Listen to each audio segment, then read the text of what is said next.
enough for today? You didn't do anything. You just hurt a dog. You didn't teach him any tricks. He doesn't even know how to sit. All right, the first trick we're gonna learn today is how to dodge a punch. Okay, it looks like you didn't get it today, but we'll try again tomorrow, okay, buddy? Anyway, I guess after showing Marmaduke how violent he is and all of his, like, cool martial arts skills, Marmaduke is like, wait, actually, maybe I do want to get trained by this guy. And they make it seem like it's because, like, Marmaduke is so impressed. I personally think it's because Marmaduke is so scared. He does agree to finally be trained. So cue Marmaduke getting trained montage. Or, sorry, Marmaduke getting tortured montage.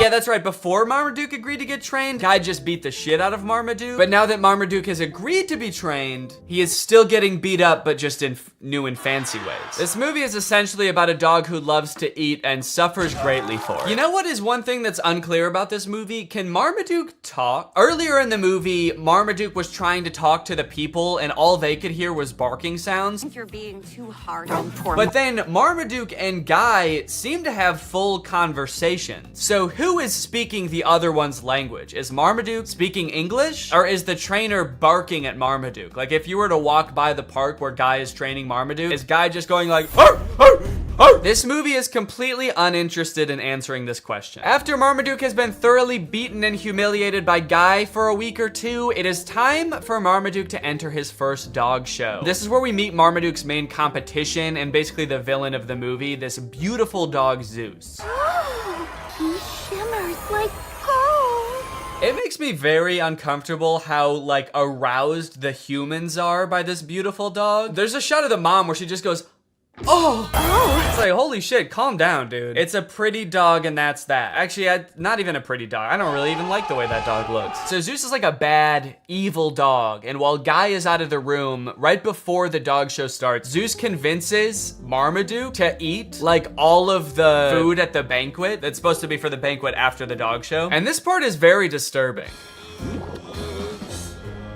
Oh, Marmaduke, you idiot! How are you gonna perform, dude? How are you gonna compete? You can't even walk. This is where the movie gets gross. The sound effects of his, like, gurgling belly make me want to throw up. Then he somehow becomes skinny by farting once. I guess he farts out all the food in one foul fart. And when I say foul fart, that shit does look foul. When he did that, I was like, wait, holy shit, he can do that? Marmaduke has the ability to fart out food that he just ate, like all of it. But then it's even more confusing because he gets onto the floor at the dog show and all of a sudden, like, plumps back up again and starts farting some more. And it's like, so where did the food go? Did the gas enter him again and become food again? Was he actually just sucking in? What is happening? Did he fart the food out or not? What are you doing? I gotta go. What the fuck is going on? This is so gross. That's it. I'm never smelling a dog's rear end again. Me too, brother.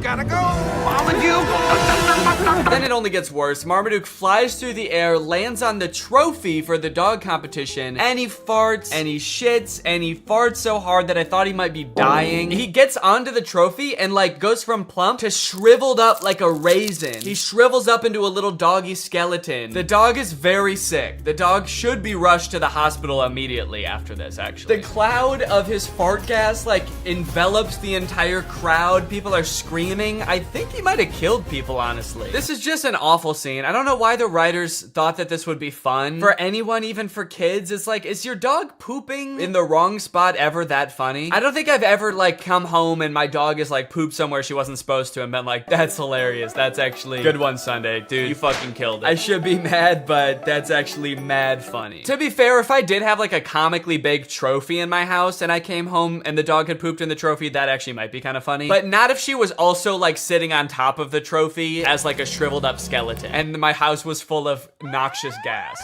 That was a disgrace. Congratulations, Phil. You've discovered a new breed of dog.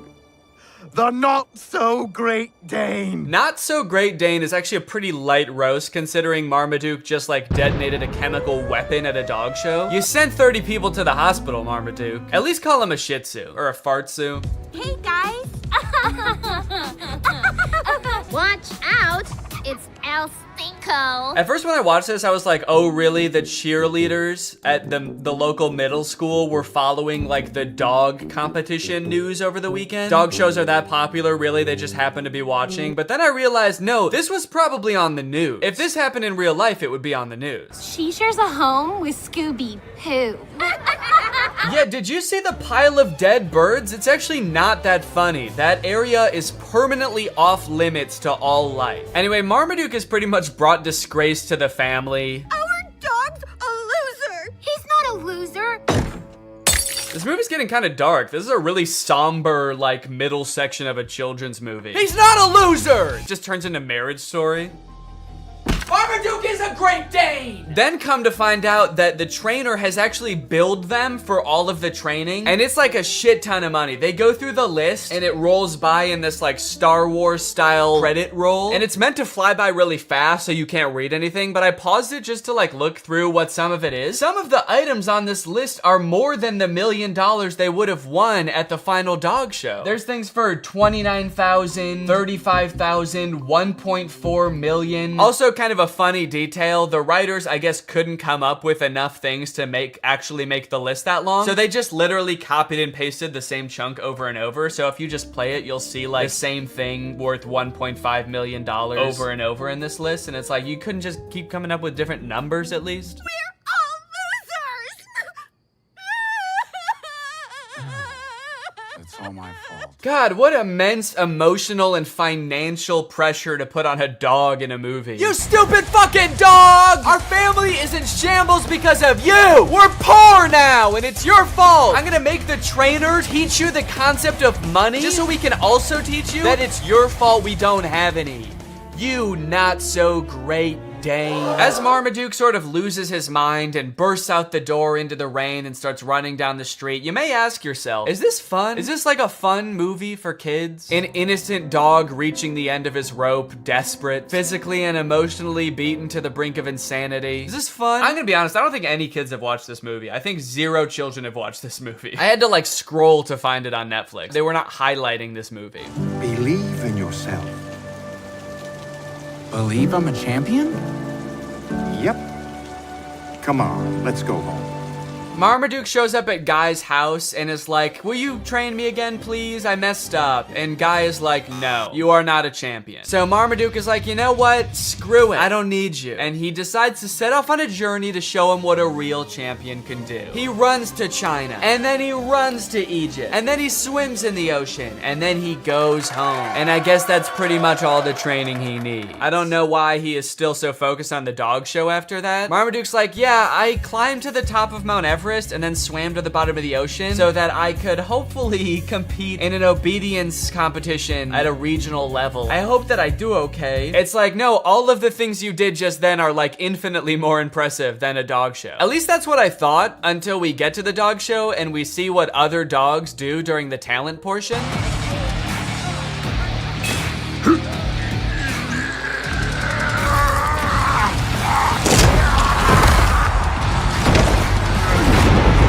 Okay, so the bulldog is winning the talent competition. The bulldog is winning the whole show. Forget about the other dogs for a second. There is no way that Marmaduke can do anything near that impressive. I know he ran around the world, but he just ran and swam. This dog lifted up a convention center. The other dog's not quite as impressive. One of the dogs dances, pretty lame. And another dog did like a half fight, half rap in like a magical bubble environment. So that was pretty cool. I didn't know there was magic in this universe. They just decided to spring that on us in the last like 20 minutes of the movie, but I just don't understand how they were able to continue the competition after the bulldog lifted up the building. If I was in the crowd, I would be on my hands and knees crying after that. I don't think that it's fair to continue the show. Look deeply into the golden fleece of my Zeus.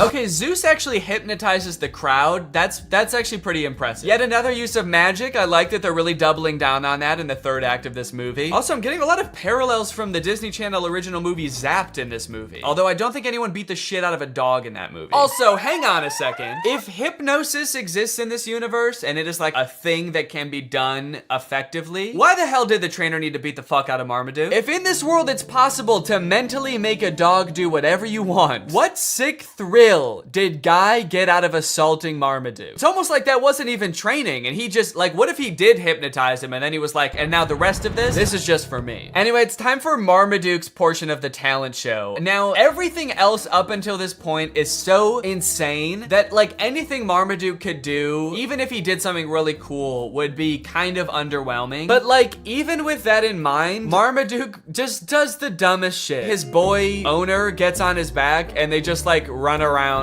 the stadium. I'm sorry, Marmaduke, but that was not impressive at all. We literally all just saw magic happen. We saw a bulldog lift up a building. I know I keep mentioning that, but that was insane. We all just saw an entire crowd get hypnotized by a creepy blonde dog, and Marmaduke's like, yeah, but can you do this? Are you trying to bankrupt your family, Marmaduke? Because that's what's gonna happen if you keep this shit up. Are you trying to destroy your family's lives? You're going to. Keep dicking around on the ground like that with no talent, and you're gonna destroy their lives. It's happened before, it'll happen again. Okay, a little plot twist happens at the end of the dog show. Zeus, the beautiful dog, wins. Obviously, he hypnotized the judges, so we kind of thought that was gonna happen anyway, but it turns out that one of the judges is actually Zeus's trainer in disguise, so he gets disqualified from the talent competition. I kind of feel like it was pretty dumb of him to do that because he had a shot at winning anyway. It's not like he was like a total underdog. Dude was basically an overdog. He was actually bound to win. He hypnotized everybody. That trophy's mine. I'm supposed to be champion! Zeus gets all pissed off and charges Marmaduke, and Marmaduke dodges it, but Zeus hits like a camera crane and it falls over on Marmaduke. Marmaduke!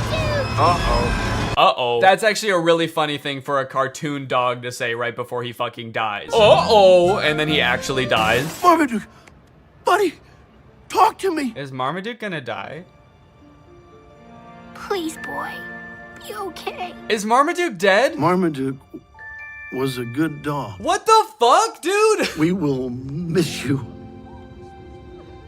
very much. Okay, they're spending way too long on this if he's not actually dead. He should have come back alive by now, probably. Is there still time to hit the awards banquet? Jesus Christ, dude. You have to admit, if he did die, that would be objectively the funniest ending to this movie. Marmaduke doesn't win the dog show, and then he dies. And then everyone's really sad, and then the movie ends. In my head, when this was happening, the first time I watched this, I was like, please roll credits, please roll credits. It would be so fucking funny if Marmaduke dies. Oh, fuck, he's alive. Anyways, if this movie couldn't get any worse, it ends with an original song by Pete Davidson about being a dog.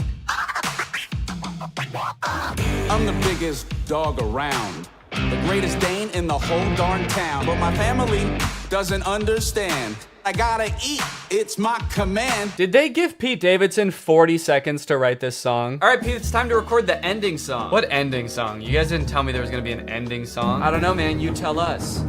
Hit it. All right, well, yeah, that's Marmaduke. Let me know what you thought, and now it's time to talk about our sponsor. Hello. Guys, did you know in the US it's legal for your internet service provider to sell your data to other companies? They can sell it to ad companies. Heck, they can sell it to whoever they want. This seems pretty screwed up to me. I don't know why this is legal, but what I do know is that Marmaduke is probably responsible. Luckily, today's sponsor, ExpressVPN, puts a stop to this by rerouting 100% of your network traffic through their secure encrypted servers. Those are servers that are both secure and encrypted. ExpressVPN also masks your device's unique IP address, making it much more difficult for like big tech companies or advertisers or really strong dogs from tracking you and matching your activity back to you so they can collect your data. There's a ton of great reasons to use ExpressVPN. You can unblock content that's not available in your country. For example, the movie Whiplash is not available on Netflix in the US, but with ExpressVPN, if you change your server location to the UK, it is available. They have 24/7 customer support, the fastest speeds, consistently faster than other VPNs, and it's easy to use. You can fire it up and get going with just one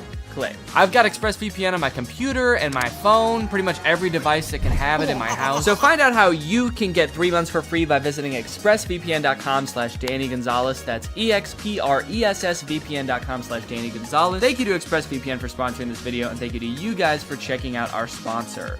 Please get out from under my desk. All right, guys, thank you for watching this video. If you're new here and you're not subscribed yet, make sure you subscribe and turn on my notifications to join Greg. Is that in focus at all? Greg, join Greg. Greg is what I call my fans here on YouTube, my fan base, my audience. But we're more than that, you know? We're a family, we're an army. We are one guy named Greg. So if you want to join, then turn on my notifications and subscribe, and I'll see you guys next time. Bye-bye. What's up, Greg? I hope you're having a very spooky October. So I mentioned this last year in a tweet and also in the description of Spooky Man, but I know not everybody saw it, so I wanted to make this video filling you guys in. There will be no new spooky song this year or ever again. I'm sorry, I know a lot of people look forward to them. I made Spooky Boy in, gosh, 2017, and at the time I thought it was just gonna be kind of a fun one-off song to spread a little bit of holiday cheer for my favorite holiday, and people enjoyed it. And to my surprise, the next year I started getting requests to do a sequel, which I was not expecting, because I don't know if songs usually get sequels, and maybe that should be more of a thing. Imagine Super Bass 2, Epic Bass. But anyway, I made a sequel for Spooky Boy, and then I made another one, and before I knew it, it was kind of like a little spooky tradition that every year I would make a spooky song. But I don't know if you've ever tried writing more than 4 songs about the exact same thing, but it's hard. And don't get me wrong, I'm still a spooky person, okay? I haven't abandoned the spook. But at this point, I kind of feel like I've just written the same song 3 times and then another time, but sexy. And I just kind of feel like I'm out of spooky bars. I'm out of clever Halloween puns. I'm out of catchy Halloween melodies. And trust me, I've experimented with a ton of different spooky song ideas, but just none of them hit the same. In fact, as a little goodbye to this yearly spooky tradition and the spooky saga as a whole, why don't I show you a few of my rejected spooky songs? Man, look at all these spooky songs. There's a lot of memories in here. And I really did try everything. I mean, look at Spooky Lad. I'm actually a spooky lad. I've got a spooky mum, a spooky dad. I've got a spooky cup of spooky tea. I dressed as a spooky queen for Halloween. Man, that was a trip. Some of these I don't even remember. Spooky goofball? What is that? I'm a spooky goofball, spooking through the night. I'm a spooky goofball boy. Fuck with me, I'll give you quite a fright. Yeah, I don't even know how that could have been a full song. Also, it didn't feel spooky, really. It just felt silly. Oh, man. Spooky Girl? That was a special one. My spooky world just don't spin around without you. My spooky boo. And every Halloween I don't go looking for tricks and treats. Oh no, this Halloween I just need my spooky girl. I guess that one doesn't really fit because that's talking about someone else. It's not even talking about me. I'm not the spooky girl. Now, Spooky DJ, on the other hand, that shit slapped. It's a spooky party, yeah. And I'm a spooky DJ. I play the spookiest tracks. It's a spooky party, a spooky party. Nobody's having fun, cause my songs are too spooky. Everybody's terrified. So thank you guys for enjoying the spooky songs. I did really enjoy making them, and you know what? Even though I'm not making any more, you can still listen to the whole spooky saga. Those songs aren't going anywhere. And you know what? They're probably way better than any spooky song I could possibly make now because I'm all out of ideas. So go ahead and throw them into a playlist, listen to them all October long, and even after that too, because a real spooky boy is spooky all year round. And yeah, happy Halloween! What's going on with hypnotism? On one hand, I've heard it's real, and I've seen some incredible videos of people like forgetting their own names under hypnosis. What's your name? But on the other hand, if it is real, I feel like we're all very nonchalant about that fact. Like, there are just people out there that can take over your mind for a little bit. How does that work? I especially want to know what's it like to be the person getting hypnotized. Give me an interview with the person who just forgot their own name. What happened to you? Anyways, I'm gonna try to get hypnotized like 3 different ways to find out if hypnosis is real and what it feels like. Y'all wanna come? Good, because I actually already did the first one. I found this YouTube video called Can I Hypnotize You in 30 Seconds? And I thought that sounds quick to do. So I just did it right before I filmed this intro. Have you ever wondered, could I be hypnotized? Am I the sort of person that's susceptible to mind control? Well, it's not mind control, it's just thinking about things. And sometimes the things we think about are the things that happen. So if you want to try something, all you need to do is get your hands, put your hands together like this, and clasp them together like that. Now take your index fingers and put them parallel. And just focus your eyes on that gap between the two fingers. Just focus your eyes really strongly on the gap. And as you do that, imagine that the ends of your fingers are like magnets. And the magnets are getting stronger and stronger with every second. And the more that you imagine that the magnets are pulling your fingers together, the stronger they become until your fingers can get closer and closer. And if they are moving, if they're closing together, that's weird. I can show you how susceptible you are. If they're not moving, maybe that's because you're trying really hard to make it not. No, they're already together. Keep imagining that those magnets are pulling them together. They already are together. All right, well, I guess that worked. I don't know, is that hypnotism? Is that what hypnotism is? It kind of just felt like my fingers just wanted to be together, like when you hold them like this, they naturally do that. Do they just naturally do that? No, I guess I can hold them like this just fine. Okay, well, dang, maybe I got hypnotized that quick. The second type of hypnosis is hypnotherapy. I always kind of just assumed hypnosis was fake until I talked to a family member who said they got hypnotized to stop smoking. But apparently there are hypnotherapists all over the place who are more than happy to hypnotize you for a wide variety of things, like addiction, phobias, throat lump issues. Bad karma won't go away. These are real ones from actual hypnotherapist websites. As for myself, I'm hoping to get hypnotized to cure my lifelong battle with my nails. I've bitten my nails as long as I can remember. I hate it. Laura hates it. I bite my nails so much I chip my tooth. So hopefully this guy can fix it or at least replace it with like a healthier habit like smoking. I really want this to work, so I've intentionally like not looked up much about hypnotherapy because my instincts tell me it's one of those things that you have to like fully buy into, and I don't want to read something that makes me doubt it. So the only thing I know right now is that I'm going to be paying $450 over 2 sessions to get hypnotized via Zoom.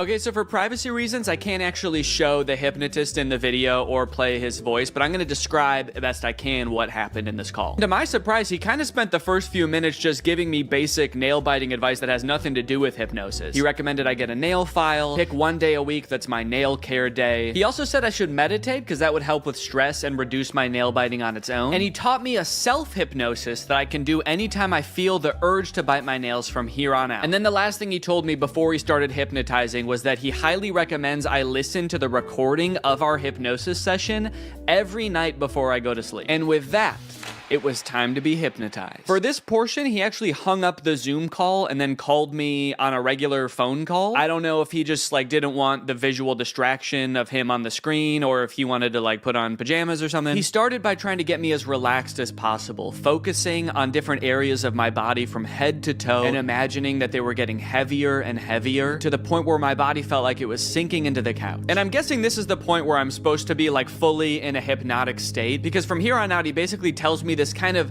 inspirational, energizing story that's gonna change my mindset around my nails. I followed his instructions, imagining my body dematerializing an array of light that shines around me, protecting my teeth and my nails. And I rode the ray of light to a peaceful beach, where I laid with a different version of myself lying on either side of me. On my left was the version of myself who bites my nails. On the right was a calm, cool, and confident version of myself with absolutely pristine nails. This was all a very peaceful and relaxing experience. I never did worry that somebody else had control over my mind, but I did have doubts as to whether I was really being hypnotized. It was a pretty long time that my eyes were closed, and I had a hard time paying attention for that long, so I'd catch myself thinking about other stuff, and then I'd be like, oh no, this is gonna ruin the hypnotism. And there were a few times the hypnotist did this alarming thing where he would just whisper a command like this. He'd be like, and now you're going to stop biting your nails. Anyway, all I had to do from here was decide that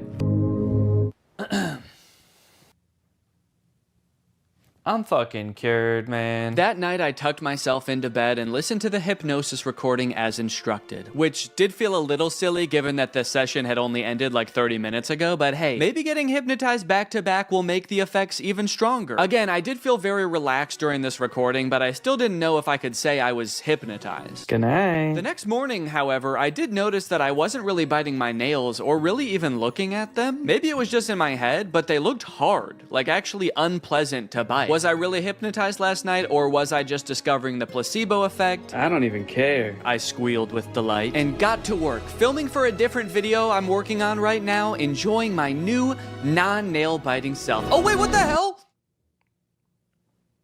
Did I just bite my nail? Damn it. Well, good thing I was filming when I did it. Shit, I bit my nail.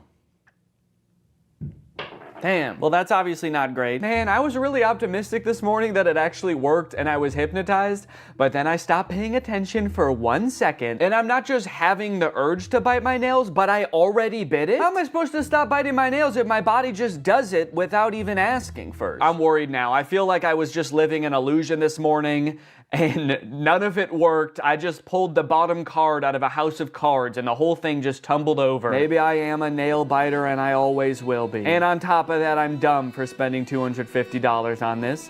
And on top of that, I'm ugly. It doesn't have to do with my nail biting. I just feel really down on myself right now. I did do the self-hypnosis that he taught me right afterwards. Again, still not exactly sure that that's hypnotizing me. I'm gonna continue doing everything I was supposed to do, listening to the recording, doing the self-hypnosis as needed, and meditating, and hopefully this was just a glitch, and everything's gonna be fine. To my surprise, something did seem to change after this. The next few days, I did have a few instances where I lifted my hand to my mouth just out of muscle memory, but I caught myself right away, and after day 4, I wasn't doing it at all. I was listening to the recording every night, following the hypnotist's advice, and taking good care of my nails, and they were actually almost starting to look normal. I had my second session with the hypnotist, which ran me another $200. Luckily, this portion of the video is sponsored by SoFi, who's here to keep us all on top of our finances. The hypnotist checked in on my progress. He said I was doing great, in fact, better than most people he works with at this stage, which I don't know if that's necessarily a good sign. During the hypnotism, I had trouble concentrating again. I guess I just couldn't stop thinking about how SoFi is the ultimate finance app that helps you bank, borrow, and invest all in one place. Not to mention, they've just launched SoFi Plus, America's most rewarding financial membership, all in one app. This time, the hypnotist led me through a story where I was attending a meditation retreat led by the Dalai Lama in Central Park.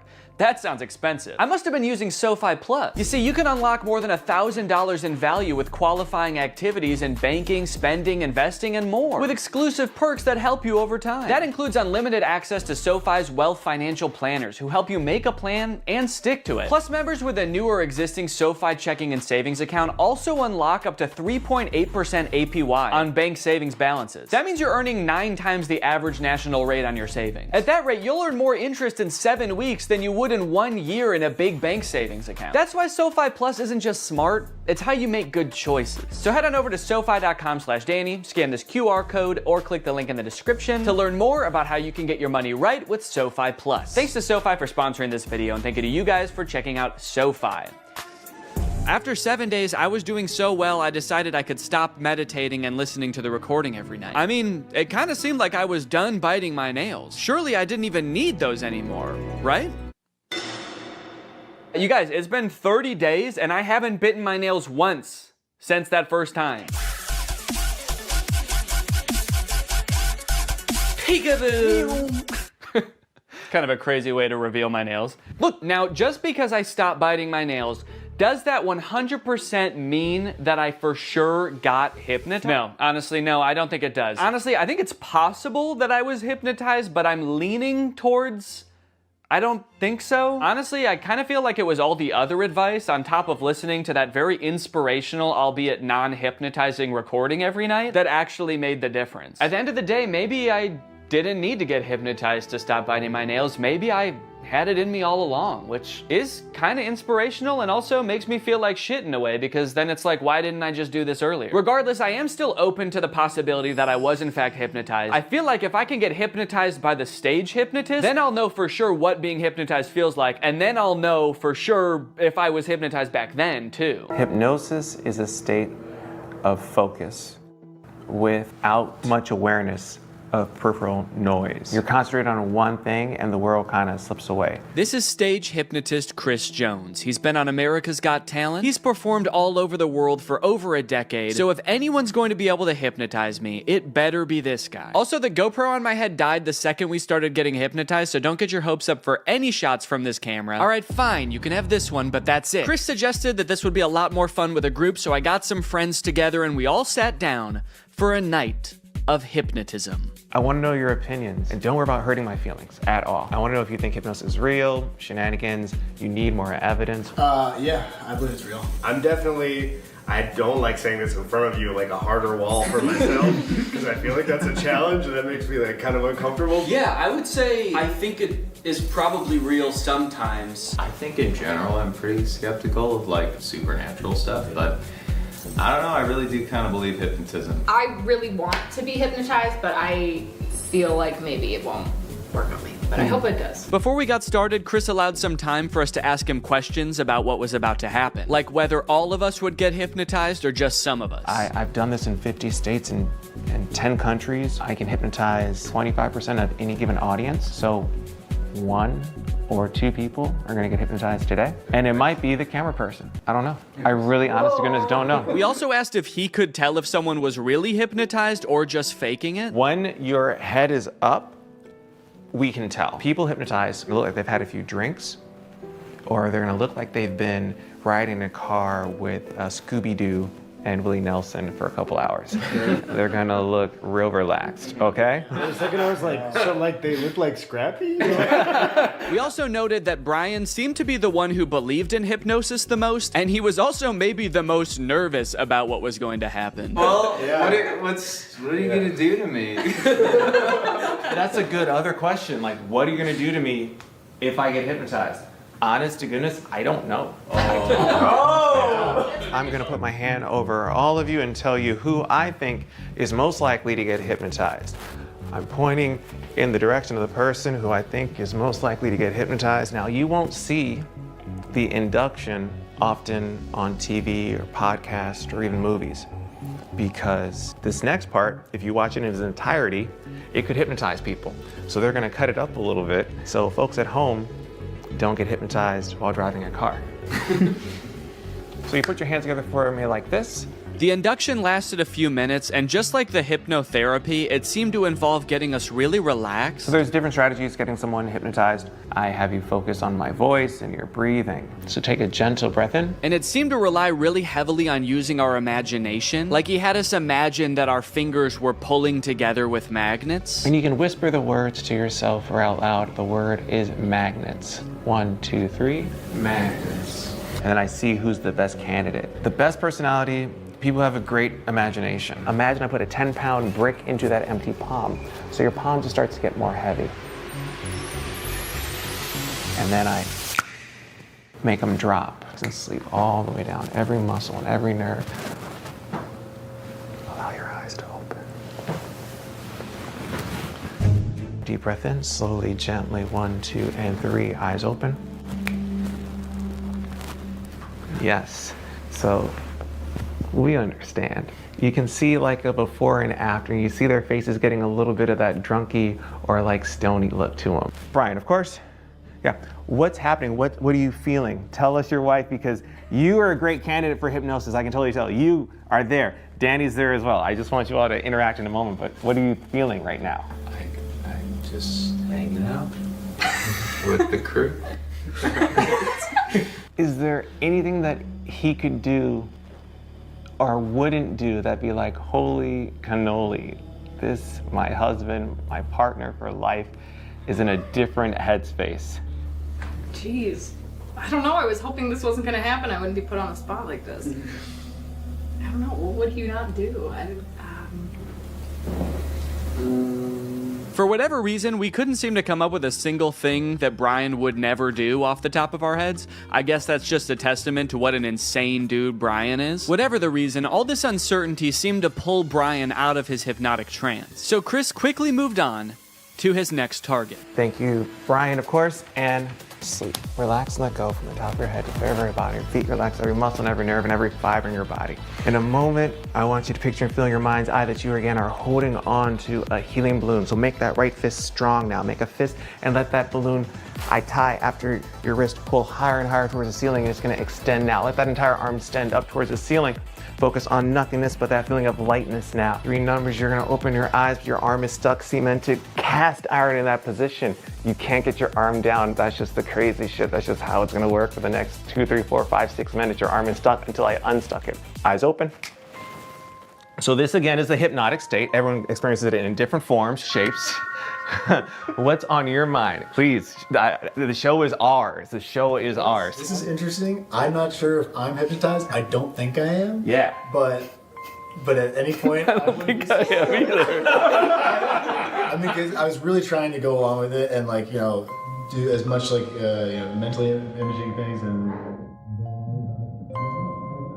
I was like, he's not focusing on me for a reason. And it will all make sense in the end. Yes. Question?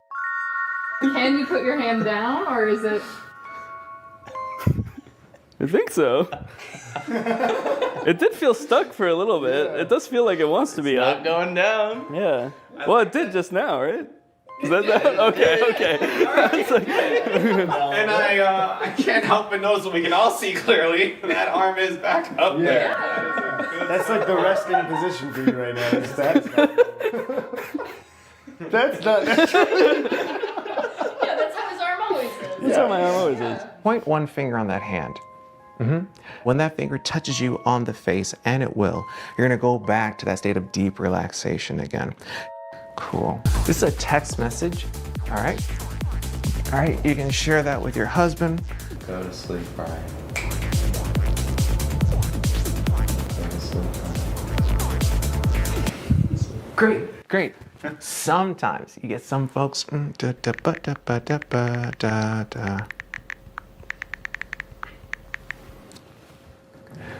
3, 2, 1. Danny, wide awake. Hey, your homeboy has a text for you. You can just read that. Go to sleep, Danny. I will go to sleep.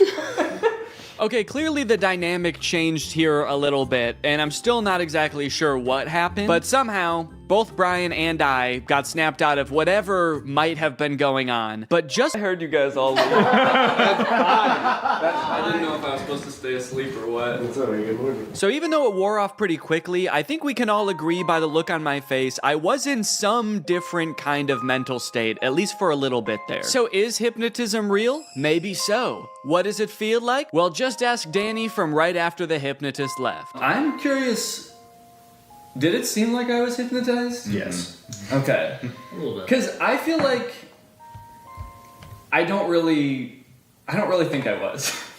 Really? Naturally, what followed was about 20 minutes of the rest of the group trying to convince me that I was in fact hypnotized. Physically, I was shocked with how much you guys collapsed. You two did definitely have like a very glassy. It almost feels like I'm gaslighting you about you being hypnotized. Like for somebody to come up and be like, sleep, and then you collapse is like such a suggestible state that is not your own. Also, Am I just a little bitch that'll do anything anyone tells me? I can't believe it, but I genuinely didn't realize I was hypnotized until the next day when I watched the footage and realized how out of it I was. Okay.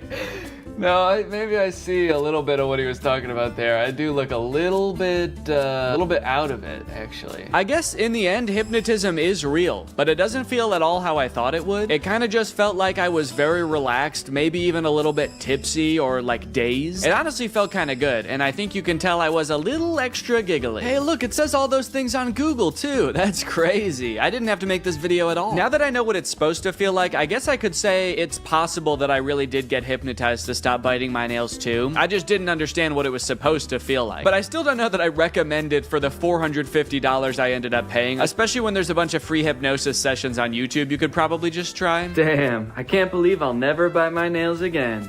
Thanks for watching, guys.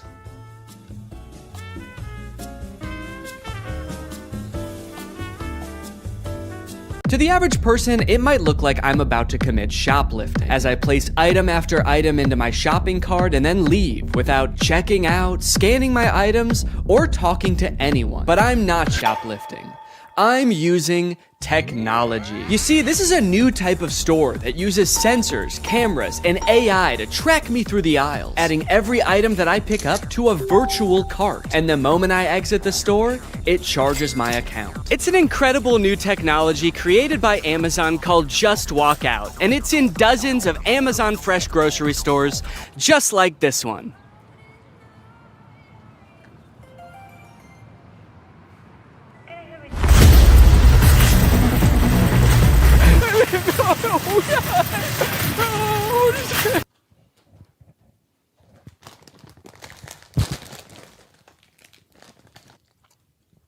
I'm not just gonna not eat them. Okay, anyway, where was I in the script before I became a criminal? Oh yeah, they're an incredible new technology. They're called Amazon Fresh Stores, and they are a gigantic lie. You see, while Amazon was touting these stores as a cashierless solution that allowed them to use AI to cut out all of the on-location workers, it turns out what it really meant by AI was anonymous Indians. Amazon's Just Walk Out stores relied on 1,000 people in India watching, not AI. So it turns out that even though they started implementing this technology in stores in like 2016, as of 2023, Amazon still needed 1,000 people in India reviewing about 70% of all orders to make sure that it worked. In other words, it didn't work. It's just crazy because, like, why did they lie, you know? They didn't have to implement this technology into stores. I don't think anyone was asking for this. And yet, I feel like this kind of thing has been happening a lot lately. Tech companies have been taking some big swings and some even bigger misses. Like so big that in this baseball metaphor, the pitcher's throwing it right down the middle and the batter is in the stands just bashing some fan's head in. And that's why I've gathered you here today at Greg Tech's 2024 Developers Conference, where I will be testing some of the year's greatest tech flops. Starting with the Humane AI Pin. I did a video on the AI Pin when it was announced months ago as this sort of AI-powered phone replacing device that you wear on your shirt. And look, personally, I'm all for rethinking the form factor of the smartphone to make it less distracting while still maintaining all of the functionality, but unfortunately, the AI Pin did the opposite of both of those things. In the demos on their own product announcement, it was screwing up hard. It was messing up facts. It also seemed super difficult to use. And it seemed like they were being intentionally vague about what the thing even did in the first place. It's a standalone device and software platform. It seemed like the type of thing that literally only a sucker could buy. But that turned out not to be true because I bought one. I ordered this thing in like February and then didn't hear from them for a few months until April, when I got an email alerting me that it was time to set up my account. And boy, was I excited. So I'm gonna be honest, I kind of forgot that I bought this, but now my AI pin is ready to be personalized, apparently. Before we can ship you your AI pin, you will need to complete a few quick steps. So I have to set it up before they're even gonna send it to me? Kind of feels like they're calling my bluff. You don't really want this thing. How committed are you to the AI pin? Will you set it up before we even ship it to you? You probably won't configure your Humane subscription, set up your AI pin passcode, and add contacts. And honestly, I don't really want to do those things, but I guess they're not going to send it to me unless I do. It's time to set up your AI pin. There comes a time in every young man's life where he has to set up his AI pin. It's a rite of passage. Oh, that's fun. Woo! Is this it? Am I setting it up? Get a little over here, a little over here. It turns out that in addition to the $700 I spent on this thing, I also had to pay $24 a month to access features like the wireless network, cloud storage, and AI services, which in layman's terms are all of the things that the pin does. Luckily, the first 3 months of this service are free, so I probably will never have to actually pay for it. Set up your passcode. Okay, could you guys not look? I'm about to type in my secure passcode. Okay. Your passcode is easy to guess. Consider setting a more secure passcode. Yeah, but could it be so simple that it's actually, you would never guess it? All right, I'll change it. How is that easy to guess? It's my birthday. I guess does it know my birthday? Do you know my birthday? Fun fact, I actually didn't know this before recording this video, but it turns out almost every single combination of 4 numbers is easy to guess. How is that easy to guess? But eventually, I reached into the dark recesses of my mind and came up with a number combination so random, so quite frankly disgusting, that no one, not even God, not even me later in this video, will be able to guess it. Okay, well let me write this down somewhere so that I don't forget it. Already using my phone for something because I don't have the pin yet, so I have to use the phone to remember the passcode to the thing that is gonna replace my phone. Connect your services. Oh, cool, I can connect my Google Photo and Title services, which I have both. And just like that, I was done. I have solved Humane's riddles, and now they have to send me my prize. All right, well, I guess the next time you see me, I'm gonna have the AI pin in my possession. It might even be right here. Okay, we'll see if I remember to do that transition. I don't remember the transition I was gonna do, so don't ask. At first I was pretty surprised by how big the box was. I thought that I had just ordered a little tiny pin, but I guess it comes with a bunch of accessories, like a sticker that just says Humane. Cool! But you guys don't care about all that. You guys just wanna see the pin. And my God, she was beautiful. What? Oh, shit. Okay, that's my bad. No, I thought that it was gonna be attached in there more securely. Come on, Danny, you dunce! But a dunce who was about to become half dunce and half machine. Oh!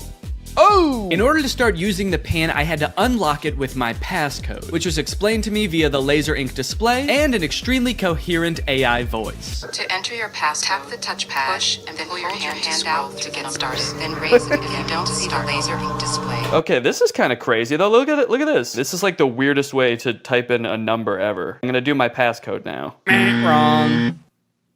I forgot what my passcode was. Incorrect passcode? What would I have made my passcode? I forgot that I made a passcode. I forgot that I wrote the passcode down in my phone. I tried to click forgot passcode and it told me to go to this website to change it. But somehow, in order to do that, you need to know your existing passcode. Luckily, I recorded me making the passcode so I could go back and watch the screen recording of me doing it. If I was not a YouTuber recording a video about this product, I think I would be locked out forever. Come on, come on, come on. Please. Yes! Yes! Welcome, Danny. All right. After months of waiting, I was in. Now it's time to see what this device is capable of. What is my name? Your name is not currently known. Please provide it if you would like it to be remembered. Actually, what's a cool kind of techno cyber sounding name that you could call me instead? Creating name. How about Neon Vortex? Yeah, call me that. Noting your name as Neon Vortex. I know I might have seemed all cheery and excited about this name on the surface, but the truth is, it destroyed me. I have never heard a name before that not only sounded so cool, but also embodied everything I wished I was. Suave, confident, futuristic. He was everything. Everything I could never be. Neon Vortex. This is the home screen. I'm all caught up, whatever that means. Nothing to report here, man, don't worry. You've got nothing to worry about. Your AI pin needs to cool down for a few minutes.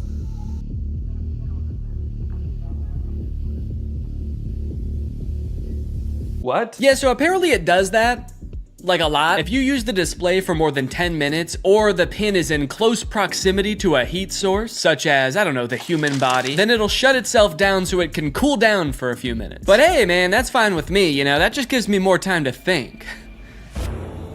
To think about him. The next day, I decided to put the pin's basic phone functionality to the test. Things like calling, texting, navigation. Since this thing is essentially supposed to replace your phone, it should be pretty convenient to do all this stuff on the pin. It should be. The weird thing is it seems like you can't make any changes to the pin on the pin itself for some reason. So if you want to change any settings or add contacts, which I needed to do to test this as a phone, you have to use Humane's web portal on an inferior device like a computer or a phone. Gross! Not a great start for the pin, but now that I have done that, I should hopefully never ever have to use one of those ancient relics again. It's just one flashing green speck over here. I guess the laser ink display is already kind of messed up. Probably not a good sign for this technology, but you know what? This is a new thing, this whole laser ink display, so I will, whoa. Cowboy Carter, time to strike a match and... What am I playing? Beyonce? and Dolly Parton. Don't know how I started playing that. Guess that's just a feature. If you make just the right gesture, it'll start playing the newest Beyonce song that exists. All right, let's start off by trying a phone call on this thing. I'm gonna try to call my wife Laura to tell her that I miss her. Call my wife.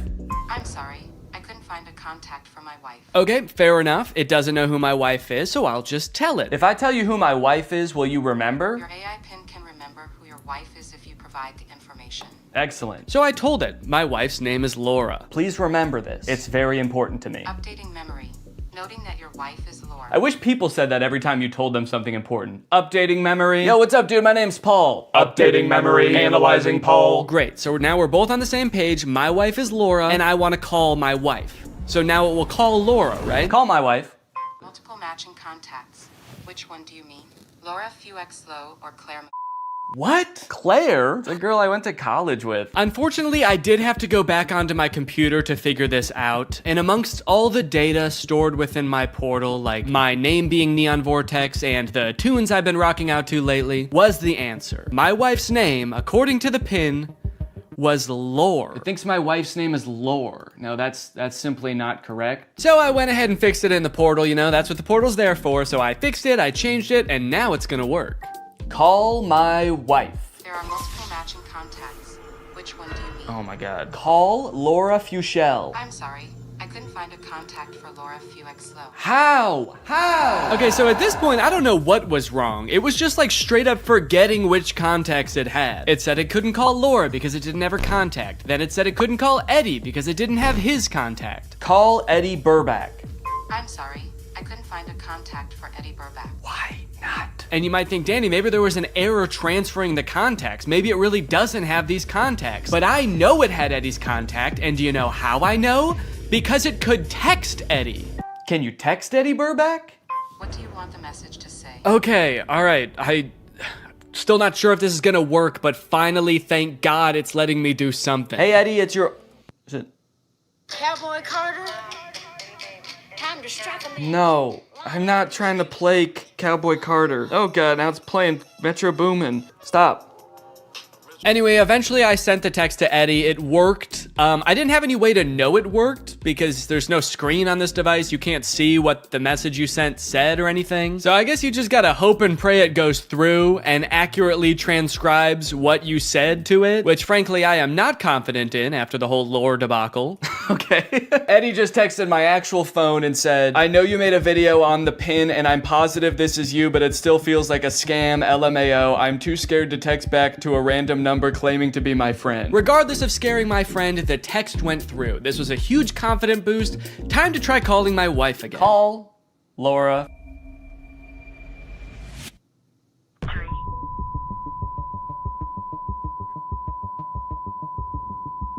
What? What is... Message has been recorded. Record your message after the tone. Oh, whoa. Simply hang No, up no. when done. Or for delivery Hang up. options, press the pound sign. I don't want to play like that. I don't want to play Metro Boomin. Hang up. Am I still recording a message? Cancel. I've been on the phone with her for a minute. Hang up.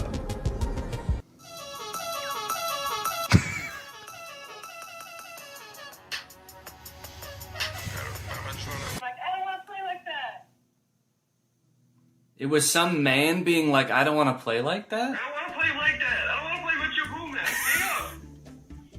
Am I still recording a message? Okay, well, yeah, I'd say that was a success. I'd seen a few demos online of Humane's GPS navigation solution, and while it did seem kind of annoying to have to hold your hand up like this the entire time, it seemed pretty doable as long as they stuck to this and didn't do anything crazy like, I don't know, going in a completely different direction and making it borderline unusable. So to test it for myself, I drove to a part of town I don't know very well, about a mile away from the nearest Smoothie King with hopes of the pin guiding me to a delicious, delectable treat.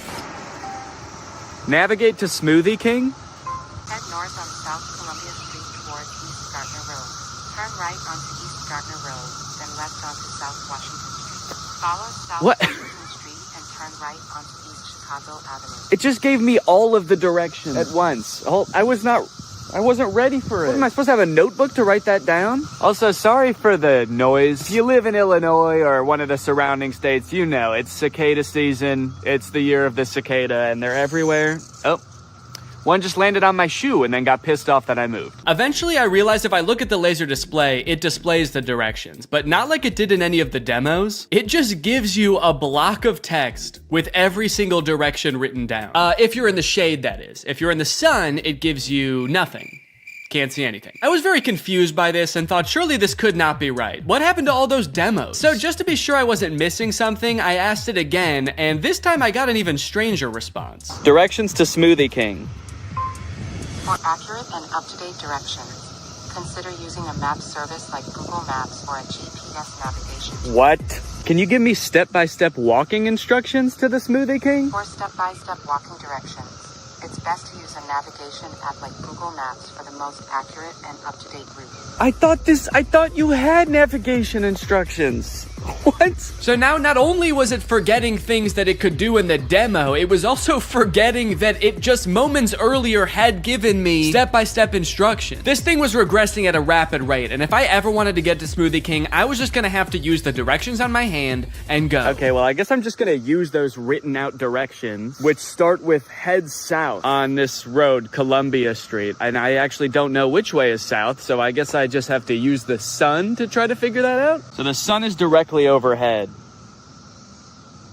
What does that mean? Okay, while I'm walking aimlessly, I just got a text from Laura. So I'm gonna use a feature that I've seen them use in the demos where you tell it to catch me up on all my notifications. Tell me what I missed. And it's supposed to like summarize all your notifications. Since I just have one, I assume it's just gonna tell me what Laura said. Can you catch me up? Your message to Laura Fuexlo says, can you catch me up?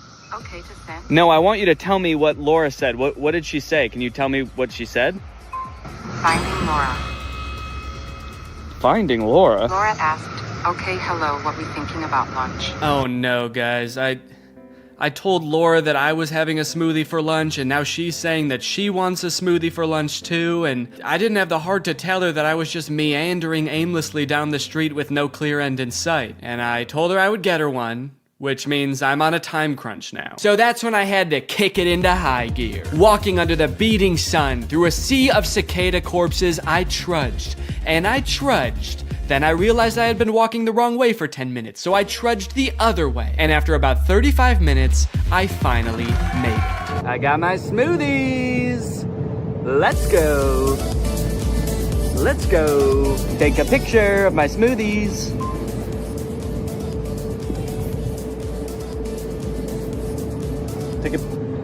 Yeah, I don't know if it took the picture. All right, gang, now that Papa's had his smoothie, it's time for a smoothie-fueled lightning round. Enough about practical functions. Let's see if this thing can have some fun. First, can it do bizarre music prompts? Play music written by YouTubers named Danny. Wow, I don't think my music has ever sounded quite this bad. Yes! Can it detect food like in the commercials? Can I eat this?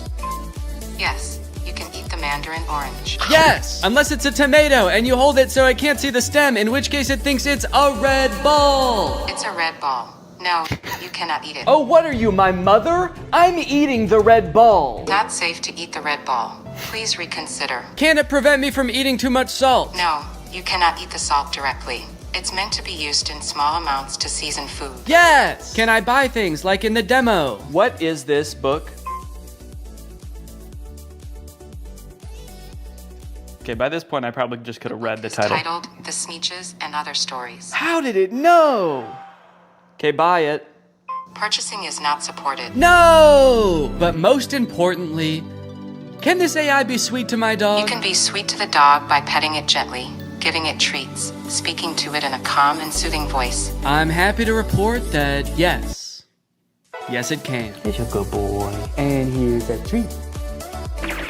Good boy. You know what? Now this isn't so bad. This is just petting a dog. This has nothing to do with the AI pin. Does anyone want to buy this from me? It's, really good. Over the past few months, Mark Zuckerberg has been hopping on the AI bandwagon hard, adding AI features to all of Meta's apps, most notably perhaps in Instagram, where you can't even go to the search bar without Meta's AI trying to suggest searches to you. Sorry, do you think that I came to the search bar because I knew I wanted to search, but I didn't know what for? That's not how searching works. They've also released a bunch of chatbots in Instagram. I like using the word release there because it kind of sounds like a tech product is being released onto the world, but it also kind of sounds like they're unleashing a horde of monsters upon us. They've released the AI chatbots! Oh fuck, that one looks like Mr. Beast! This is really awesome, you know? Personally for me, one of my favorite things about social media is that it started out as a way to connect with each other, but ended up actually making people feel more lonely. So Meta's solution was to use algorithms and manipulate people's emotions to make them even more addicted to the platforms. But then that didn't work either! So now their much better solution is to replace what little human interaction we already got on these platforms with chatbots that look like Mr. Beast for some reason. And I think this is really gonna fix this whole system right up. So I'm very excited to get into these meta chatbots, but first, I have a very special announcement because this video does have a sponsor, and it is the Pokemon Company International. Guys, this summer in Pokemon Unite is gonna be incredible. You got Ho-Oh sweeping in, and you can snag it for 0 cost. You also have a very cool looking Dark Lord style Charizard Hollowware, which is so cool, and I wish somebody would call me Dark Lord style just once in my life. This summer, you could catch me roaming around the gamer world. My trainer's name is Danky Gonky. Go ahead, hit me up, add me to your squad, let's go and do some battles together. There's a challenge called the Divine Forest Challenge that lets you trade for a Ho-Oh's license, and guys, let me just tell you, Ho-Oh's no joke. Bringing back defeated allies with its Unite move, Rekindling Flame. You got other sick moves like Sky Attack, Fire Spin. You're gonna be unstoppable with this thing. This game is just busting at the seams with gifts, daily free prize machine ball throws that promise a Hollowware treasure. So if you want to hop into the game, click the link in the description, get into the Pokemon world, and make this a summer to remember. Again, click the link in the description to get Unite today. It's totally free to start on iOS, Android, and Nintendo Switch. And now let's talk chatbots. I'm still actually not sure what the point of adding these chatbots into Instagram is, so I asked it, what can you do? To which it responded that it can help in a variety of ways, from helping to plan a vacation to creating art, which is actually kind of a crazy coincidence because those are the exact two things that I would literally never want an AI to do for me. It went on to say that its strengths are answering questions, generating text and images, and just chatting. But at this point, all I could think about was the fact that it told me it could plan a vacation. I thought there was no way it could actually do that. And I was right. Can you help me plan a vacation? I'd be happy to help you plan a vacation. To get started, I'll need to know a few details from you. Here are some questions to consider. Where are you interested in going? How long do you have for vacation? What type of vacation are you looking for? What is your budget for the trip? Are there any specific activities? Do you have any preferences for accommodations? So I'm gonna say I wanna go somewhere fun and tropical, a nice getaway for me and the family. I'd like to stay at a hotel for 5 days. With all of this information, it suggested a few tropical getaway locations like Hawaii, Cancun, Phuket. But then it said something that I did not expect. It says it can also help me with booking flights and hotels. How can Instagram book me a flight? I'm calling its bluff. I actually don't think this has the capability to do that because why should it and why would it? So I'm gonna say, okay, book me a flight for next week to Cancun and book the hotel. For flights, I recommend checking out websites like Expedia, Kayak, or directly on airlines websites such as American Airlines, Delta, or United. Yeah, great idea. That's what I would have done anyway. That's like if I went up to an old lady who needed help crossing the street and I said, "Excuse me, ma'am, can I help you cross the street?" And she said, "Oh, thank you, young man, that would be lovely." And then I said, "All right, just put one foot right in front of the other until you get to the other side." And then I gave her a little shove, and I went on my way. Oh, good. It also listed hotel recommendations and then said you can book hotels through websites like link unavailable, or directly to the hotel's website. Thanks. Let me know if you'd like more recommendations or help with booking. Nah, man, I'm good. Okay, so maybe it lied about like the very first thing it said it could do. That could mean that this is a very poorly built tool that doesn't know nothing about crap. But on the other hand, it could mean that this is a very well-built tool that is evil and designed to lie. So I gave it another chance and asked it to entertain me with a game. Let's play a game of treasure hunt adventure. I'll be the game master and describe a scenario, and you decide what actions to take. Okay, pretty cool. This is like one of those old school text-based adventure games. It gave me this long introduction about how I've heard rumors there's a treasure hidden in the jungle, guarded by an ancient temple. It's really trying to set up this mystical world for you to explore. And then it gives me some multiple choice options. I am curious if I can pick options that aren't one of these options. I'm just gonna say, I find the treasure and go home.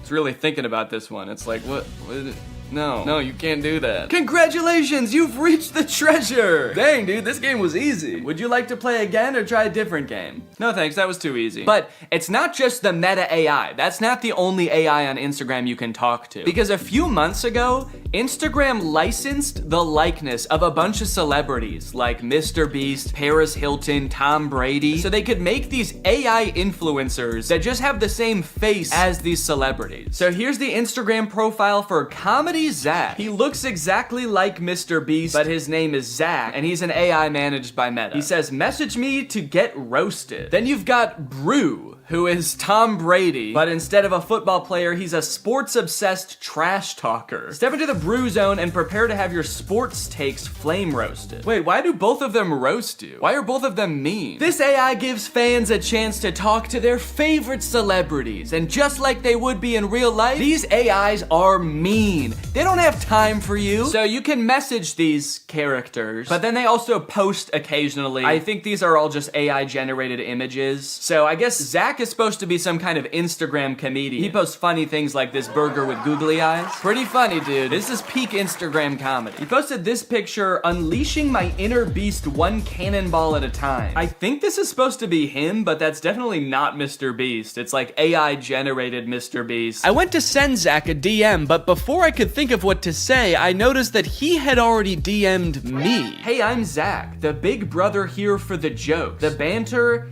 and not the feels. LOL, what's up? He's the big brother here for the jokes? He's like the big brother I never had. I do have a big brother, but he wasn't for the jokes. At the bottom of the chat, there's some suggestions of what you can say to him, just to get the ball rolling. And for some reason, despite Zach just saying that he's not here for the feels, the very first one is, I need cheering up.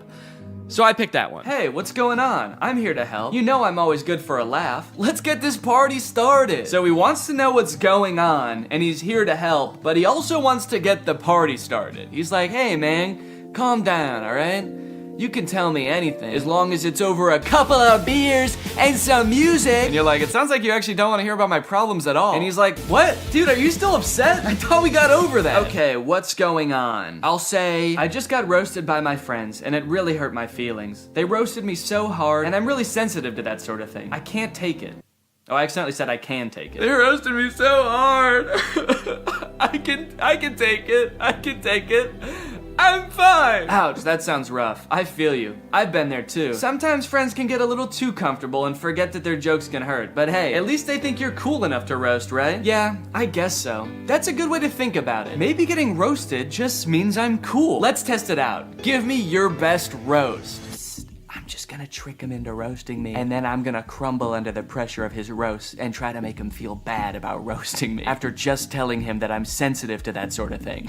Wait, what? He said I'm not gonna roast you. That's not my style. Not your style? Yes, it is. Doesn't it say on your profile, message me to get roasted? I'm here to make you laugh and feel better, not hurt your feelings. Let's stick to some good old-fashioned teasing and jokes, okay? No, seriously, I can take it. Your bio says you roast people after all. I don't roast people who are already feeling down, that's just me. I'm here to lift your spirits, not kick you while you're down.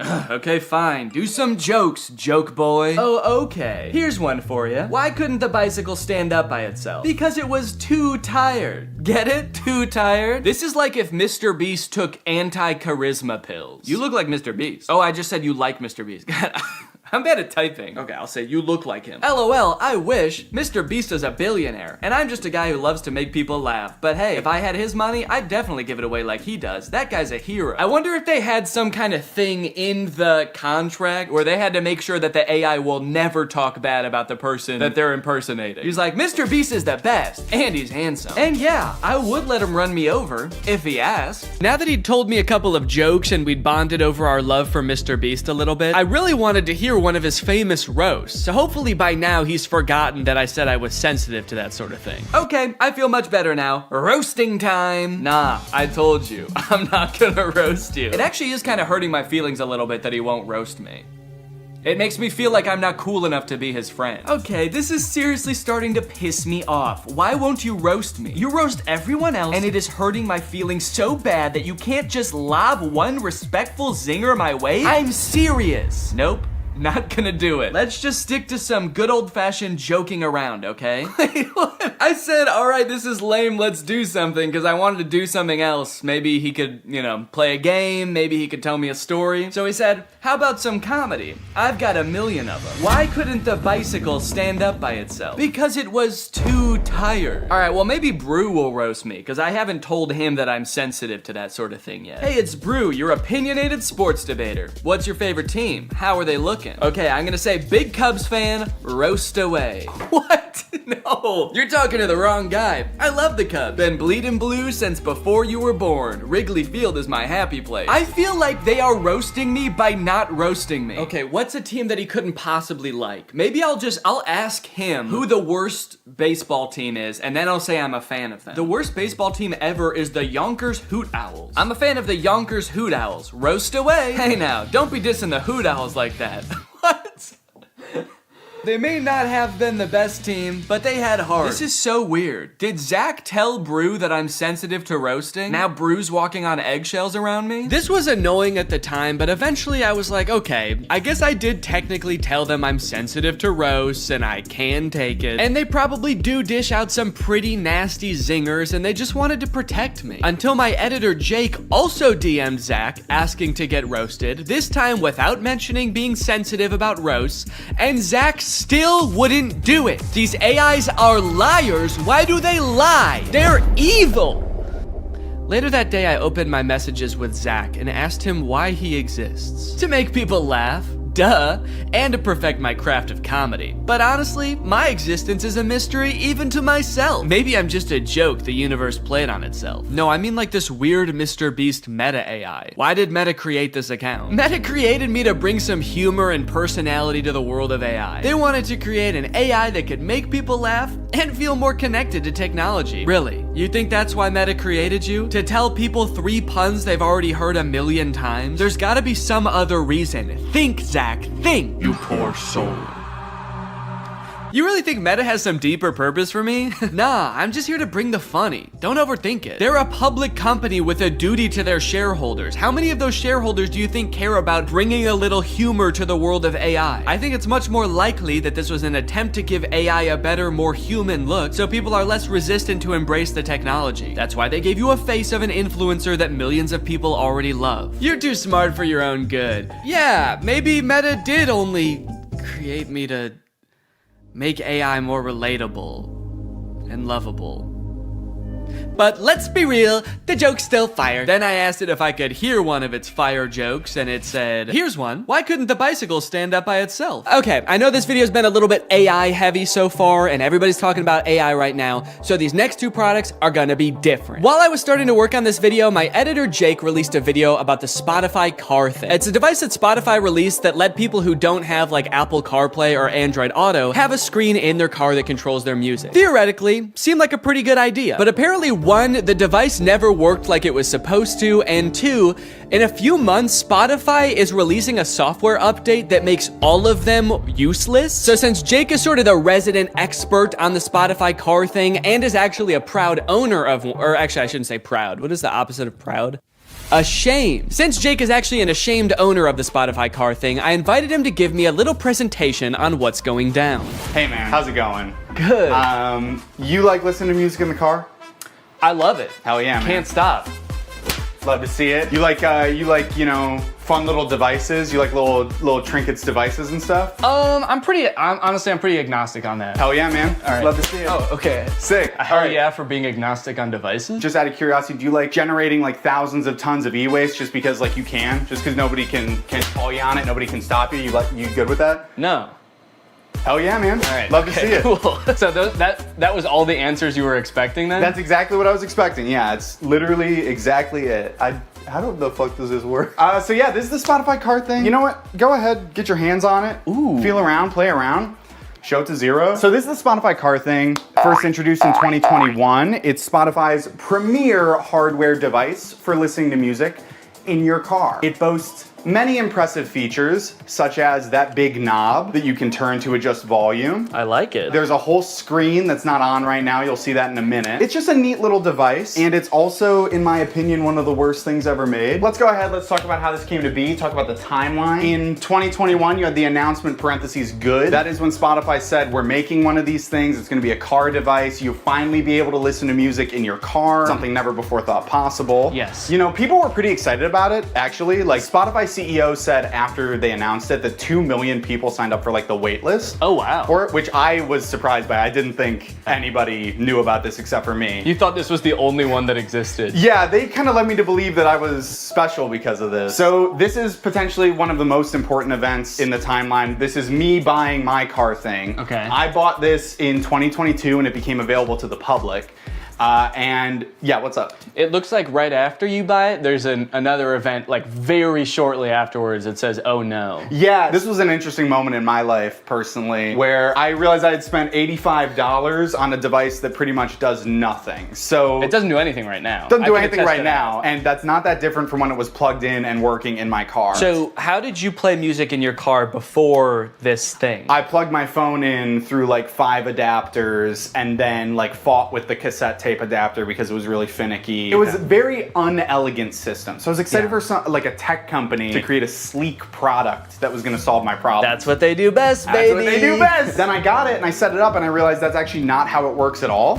So you'll see on the back there's a USB-C port. So the USB-C cord is just for power. It cannot connect to your car. So your phone still has to be connected to your car. So what this actually is a second screen that just has audio controls on it. So you don't plug your phone into this at all? No. You plug your phone into the car still. And then you connect to this with Bluetooth, like a Bluetooth speaker. And then this controls your music. So this oh no moment was profound. I was like, oh God, I wasted what at the time I did the math equated to 10 hours of labor at my job. And I got pretty much nothing out of it. The only perceivable benefit I can see from this is if you want to have like music on one screen and then like your maps or like Family Guy clips on like the other while you're driving. Subway Surfer, Subway Surfers, sand cutting, etc. So nobody really buys the car thing. It's not like the most popular product on earth. And then Spotify takes notice of that, and in February of 2024 decides, hey, guys, we were just kidding. It's not $90. Now it's $30, baby. Let's go. What a deal. What a deal. 60% off. I mean, that's incredible. Well, it's also really nice because since you decided that you didn't really even want this, now you can't even sell it for anywhere near the $85 you bought it for. You can only sell it for $30 at most. Exactly. And even if I tried to sell it for $30, I have a feeling I would not be able to sell it. And I'm definitely not going to be able to sell it now because of announcement parentheses not good made 3 months after that sale, where every car thing that was purchased in this sale, when I bought it, whenever, will no longer work as of December 9th this year. As of December 9th, 2024, car thing will be discontinued and will stop operating. They're gonna flip a switch at their headquarters and generate as much e-waste as possible in like 1 minute. I like that the headline, or what Spotify said is, we're switching gears. Like they're going from like first gear to second gear, but in this case they're going from like drive to the car blows up. They did issue refunds. This is something that I didn't know about when I made my video about this, so I wanted to bring it up here. If anybody listening has a car thing at home, or if you have secretly had a car thing this whole time.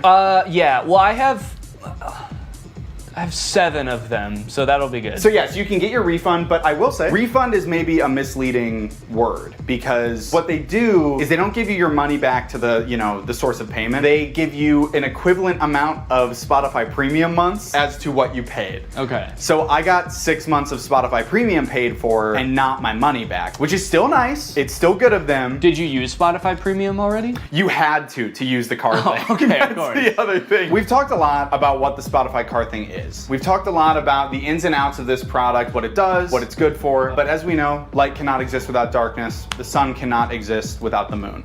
So let's talk about what it isn't. Okay. So it is not not good. In like a e-product sense and like a moral. Yes, in the grand moral scheme of the cosmos, I would put this as like neutral evil. Yeah. Yeah. Okay. It doesn't makes sense to me why it exists to begin with. Right. It's also not profitable, which is why they're shutting it down. Spotify went on an earnings call like a while ago and was like, yeah, we simply have not seen the sales numbers justify making this. I can understand them not wanting to make it anymore. Have they said why they are making the ones that already exist not work anymore? They haven't. My thought is that they're just mad. They're just mad people didn't use it and they're kind of jaded about it. So they're like, you could have had this. You could have had all of this car thing. But they're punishing the people that did invest in one, not the people who didn't. What they should have done is discontinued Spotify for everyone who didn't have a car thing. Yeah, wait, that's actually, write that down. This is Marketing 101 from Spotify. These are the genius marketing strategies that they employ to get this thing out there, get it widely adopted so they could shut it off and make a lot of people upset. And the most important part of marketing is making people upset. Yes, you want, because any press is good press, so if you can get people upset, you're a billionaire. Yeah. That's what it takes. Wait, don't quite.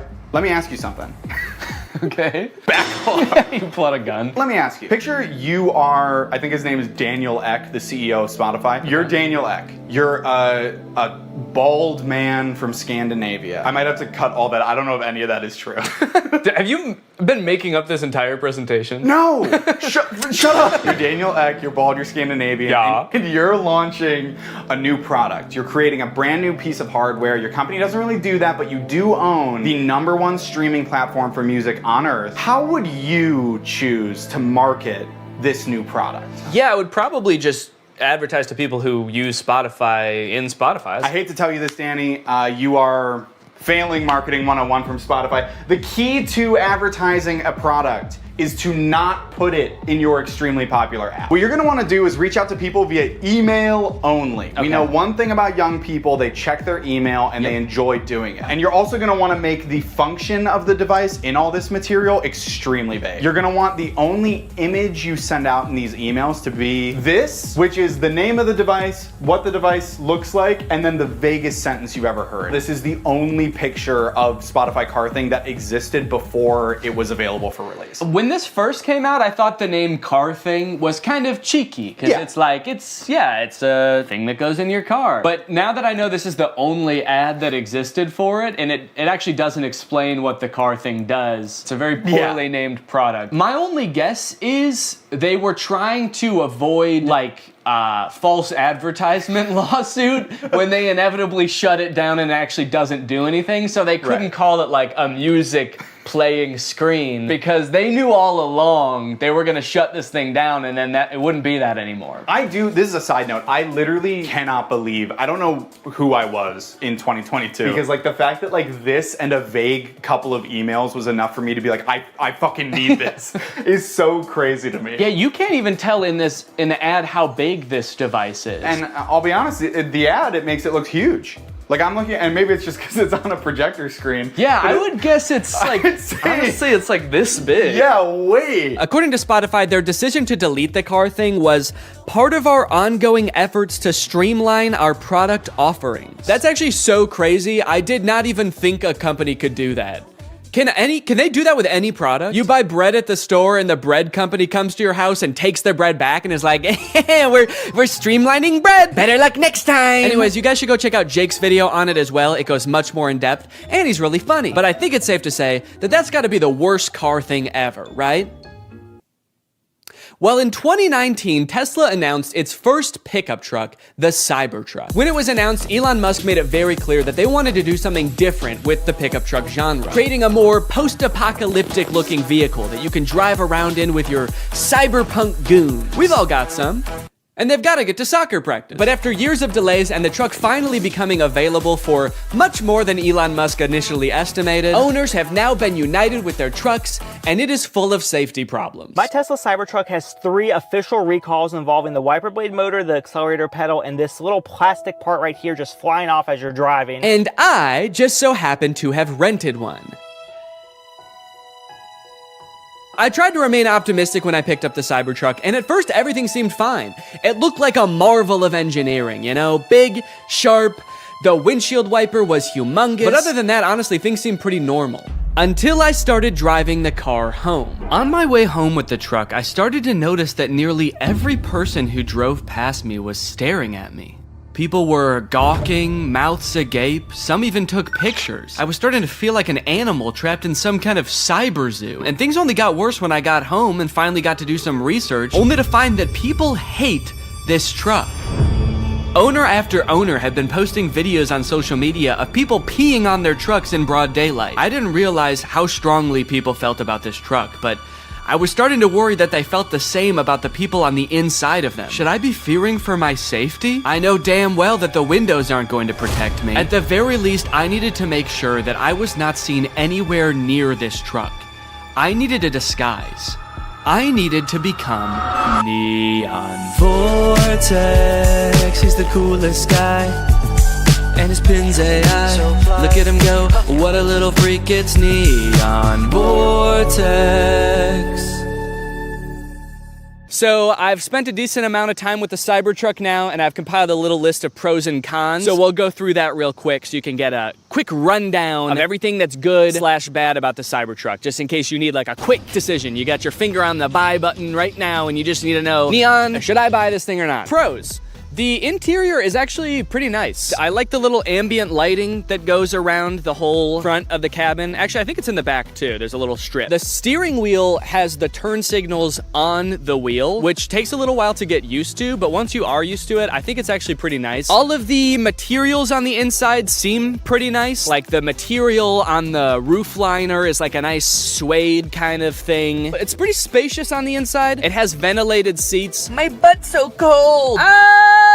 I changed my mind. This is a con. Okay, cons. There are several things in the car that are too small and shaped oddly. The steering wheel is like tiny. And then the rear view mirror is also tiny. And to make matters worse, while the tonneau cover is closed, which is the little cover on the back of the truck bed, the rear view mirror is completely black because there's a thing in the way. Another con, this thing is sharp. If I ran into somebody, I would slice them in half with this car. I also feel like it being made out of stainless steel might be bad for its crash test rating in general, but also the fact that it's so sharp means that opening and closing doors is kind of uncomfortable. Because this car doesn't have any door handles, the way you open it is you have to push a button, then the door pops open a little bit, and you have to kind of reach your hand into the space where the car door has opened and pull it open. But since this car is made out of like weirdly cut stainless steel, it's kind of sharp in there when you open it. It's an unpleasant feeling on the hand, and you never really feel like you're grabbing it in the right place. This truck is wrapped in a matte black color, and one of the reasons the owner said he wrapped it is because you basically just grab this thing all over to open it, and there were fingerprints everywhere. Also, changing gears is a pain in the butt. It's actually a little thing that you slide on the screen. If you want to go forward, you slide the little truck forward. If you want to go backwards, you slide it backwards, which is not a huge deal if you're just driving from one place to another, because how often do you really change gears in the car anyway? But the second you have to do any kind of 3-point turn where you have to change gears more than once, it is such a pain. Bug just landed on my eyeball. One thing that's sort of a pro and a con is the rivet in the accelerator pedal. You see, when Tesla first started shipping the Cybertruck, owners began to realize pretty quickly that after a short time of use, the plate on the pedal could come loose while you're pushing it down all the way, then slide up and get wedged into the car, effectively trapping the accelerator pedal to the floor. Luckily, since this car is electric, the brake pedal can fully override the accelerator pedal, so if you get into this situation, just stay calm, hold down on the brake, and hopefully by the time you realize that, you haven't plowed through like a school field trip or something. Anyway, since this started happening, Tesla has recalled all the Cybertrucks to put rivets in the accelerator pedal. So the rivet is a pro in the sense that now your car will not decide to keep accelerating forever until the end of time, but it is also a con because if it needed this rivet in the first place and Tesla didn't catch this very simple issue before releasing them, what else might they have missed? Ooh, I know actually. Maybe the fact that the frunk chops fingers off. This is the frunk, or front trunk of the Cybertruck, and because it is super sharp and can close automatically, it is apparently basically a guillotine. When people with access to Cybertrucks started realizing this, TikTok, Twitter, YouTube were all flooded with videos of people testing it out with various fruits and vegetables, and it did not look good for the Cybertruck. Tesla took note of this and actually issued a safety update to the car's software fixing the issue. Kind of. The update led to yet another wave of videos, this time owners more confidently testing the frunk with their own hands. But what a lot of them didn't realize, however, is that the way Tesla fixed this issue is by making it so the first time you try closing the frunk, it closes very lightly, and if it notices any resistance at all, it comes back up, just how you'd want. But if you keep trying to close it after that, Tesla assumes, hey, maybe you've stuffed the frunk with a big bag, and you don't care if it closes a little bit harder, you just want the dang frunk closed. Surely someone isn't just standing there slamming the frunk on their hand over and over, trying to prove their allegiance to Elon Musk. So when this Tesla nut Jeremy Judkins went to test out the new update, a little scared from how dangerous he'd heard it was before, he started out with his big sturdy forearm. Then he worked his way down to his hand, and finally his lone little index finger. Unbeknownst to him, the frunk was getting stronger and stronger every time until... Everybody's been waiting for this, the finger. Without further ado...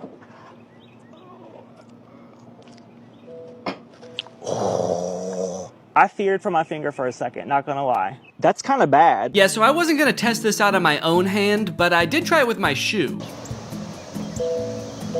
Okay. I don't think that was enough pressure to slice my fingers off. I'm not gonna test that, but it definitely saw there was something there, recognized it, it thought about it for maybe a second and was like, do I wanna kill this guy? And then it said, all right, what the heck, we'll let you go. So that's nice. All right, driving test. It's time to take this thing out on the open road and kill somebody. One interesting thing right now is it says press to drive and it's showing a picture of the accelerator pedal. So I like that it kind of assumes that as a Cybertruck owner, you have no idea how to drive. The experience of driving a Cybertruck is a little different due to its unique steer-by-wire mechanism, which means the steering wheel is actually not physically controlling the wheels. It's doing it electronically, which means that it can do things like turn more sharply when you're in a parking lot and less sharply when you're at highway speeds. It's a cool idea in concept, I think, but it definitely took some getting used to, and also, I don't know, like, was this really a problem before?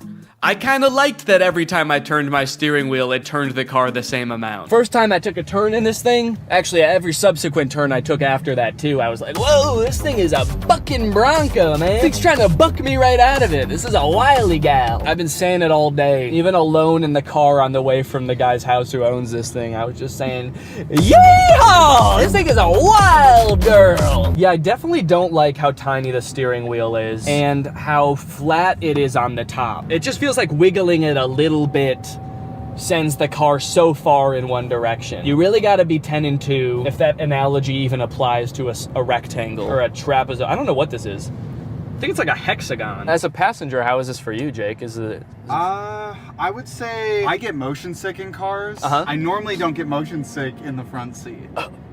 Please. In this one, I am feeling a little motion sick. Sorry. It's a bucking Bronco, you know, what can I say? She's a wild gal. Imagine setting your phone here, and you know, sometimes you slam on your brakes and the things in your car go sliding forward. Imagine if something went sliding forward all the way to the front of this dashboard. There's no way that you could ever get that back while you're driving. So if your phone was up there or anything important, you just gotta wait until the end of your drive to get it back. Either that or you have to floor it so fast that it comes flying back and then you just sort of catch it like that. That'd be kind of cool. Kind of feels like I'm in the weirdest Uber ever right now. For Jake? Where you going, man? The future? Strap in, buddy. It's gonna be a wild ride. And I don't know how to drive. We got a little cyber hungry while driving around, and I figured that taking our wild gal through a drive-thru would be a perfect way to get an outside perspective on the truck. Take me to a drive-thru. Command not understood. I'm hungry. Command is not available yet. You're not allowed to be hungry yet in the Cybertruck. Hello, can I get one Butterburger cheeseburger? Anything else? That's it. It's 906. There you go. Thank you. I like the Cybertruck, by the way. Oh, thanks, man. I'm just renting it, actually, just for the day, yeah. I was thinking about getting one, so I just wanted to see if I liked it or not. Oh, testing it out, right? Yeah. Do you really like it? They look nice, yeah. Okay, yeah. Some people like it and some people hate it. I don't know if I really like it or not. Futuristic. Yeah. Nobody has that. Yeah. It's pretty cool. He looked kind of like he was gonna laugh at me when I first pulled up. He was nice about it though. He said he liked it. Do you think he really liked it?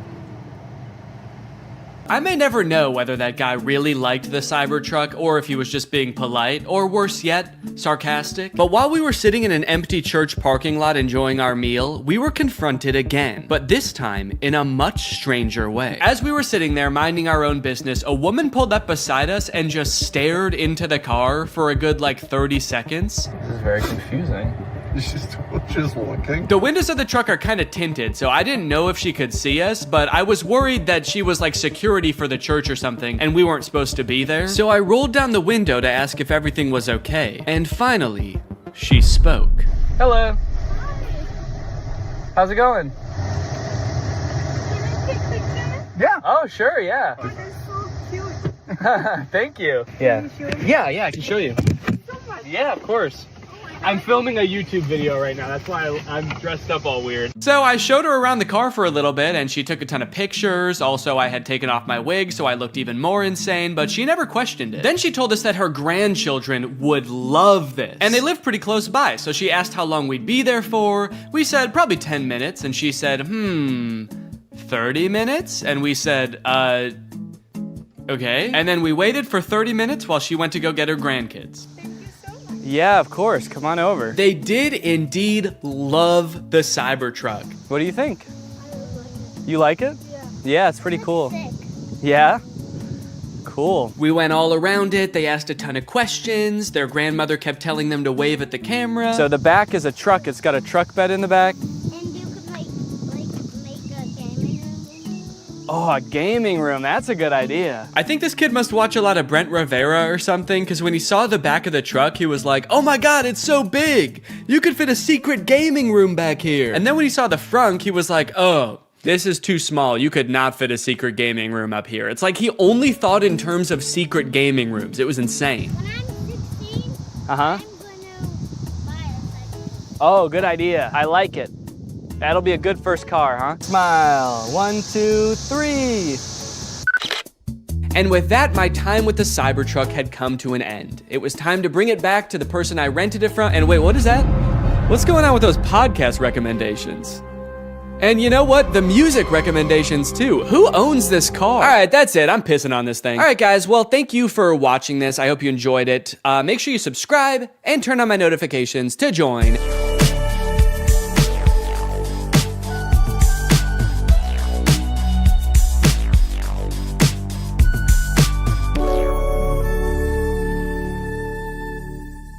What's up, Greg, and welcome back to another episode of Boomers Getting Fooled by AI on Facebook. Gang, there is an epidemic going on right now. While we all grew up with our parents telling us not to believe everything we read online, it is now time for us to return the favor. It is time for us to warn them that 90% of the content they see on Facebook is not real. All this started for me when I got this image on my timeline. Now, to the average person, this might look like your average great photograph. After all, dogs do this sort of thing all the time. But being the internet sleuth that I am, I was a little bit skeptical. For one, what are the dogs doing right here? Like, what is that? Are they chewing up some kind of pillow or animal carcass or something? Hey guys, my 6 golden retrievers paused in the middle of tearing apart a deer carcass to pose like this completely unprompted. I gotta admit, this is a pretty great photograph, but also I am very scared. I'm worried they're performing some kind of ritual. So this image doesn't seem right with me, but nobody else in the comments seemed to notice it was weird looking, so maybe I'm just crazy. Connie said, absolutely gorgeous. And then someone replied to that and said, you looking good in your picture. And a great comment. Whoa, dude. What?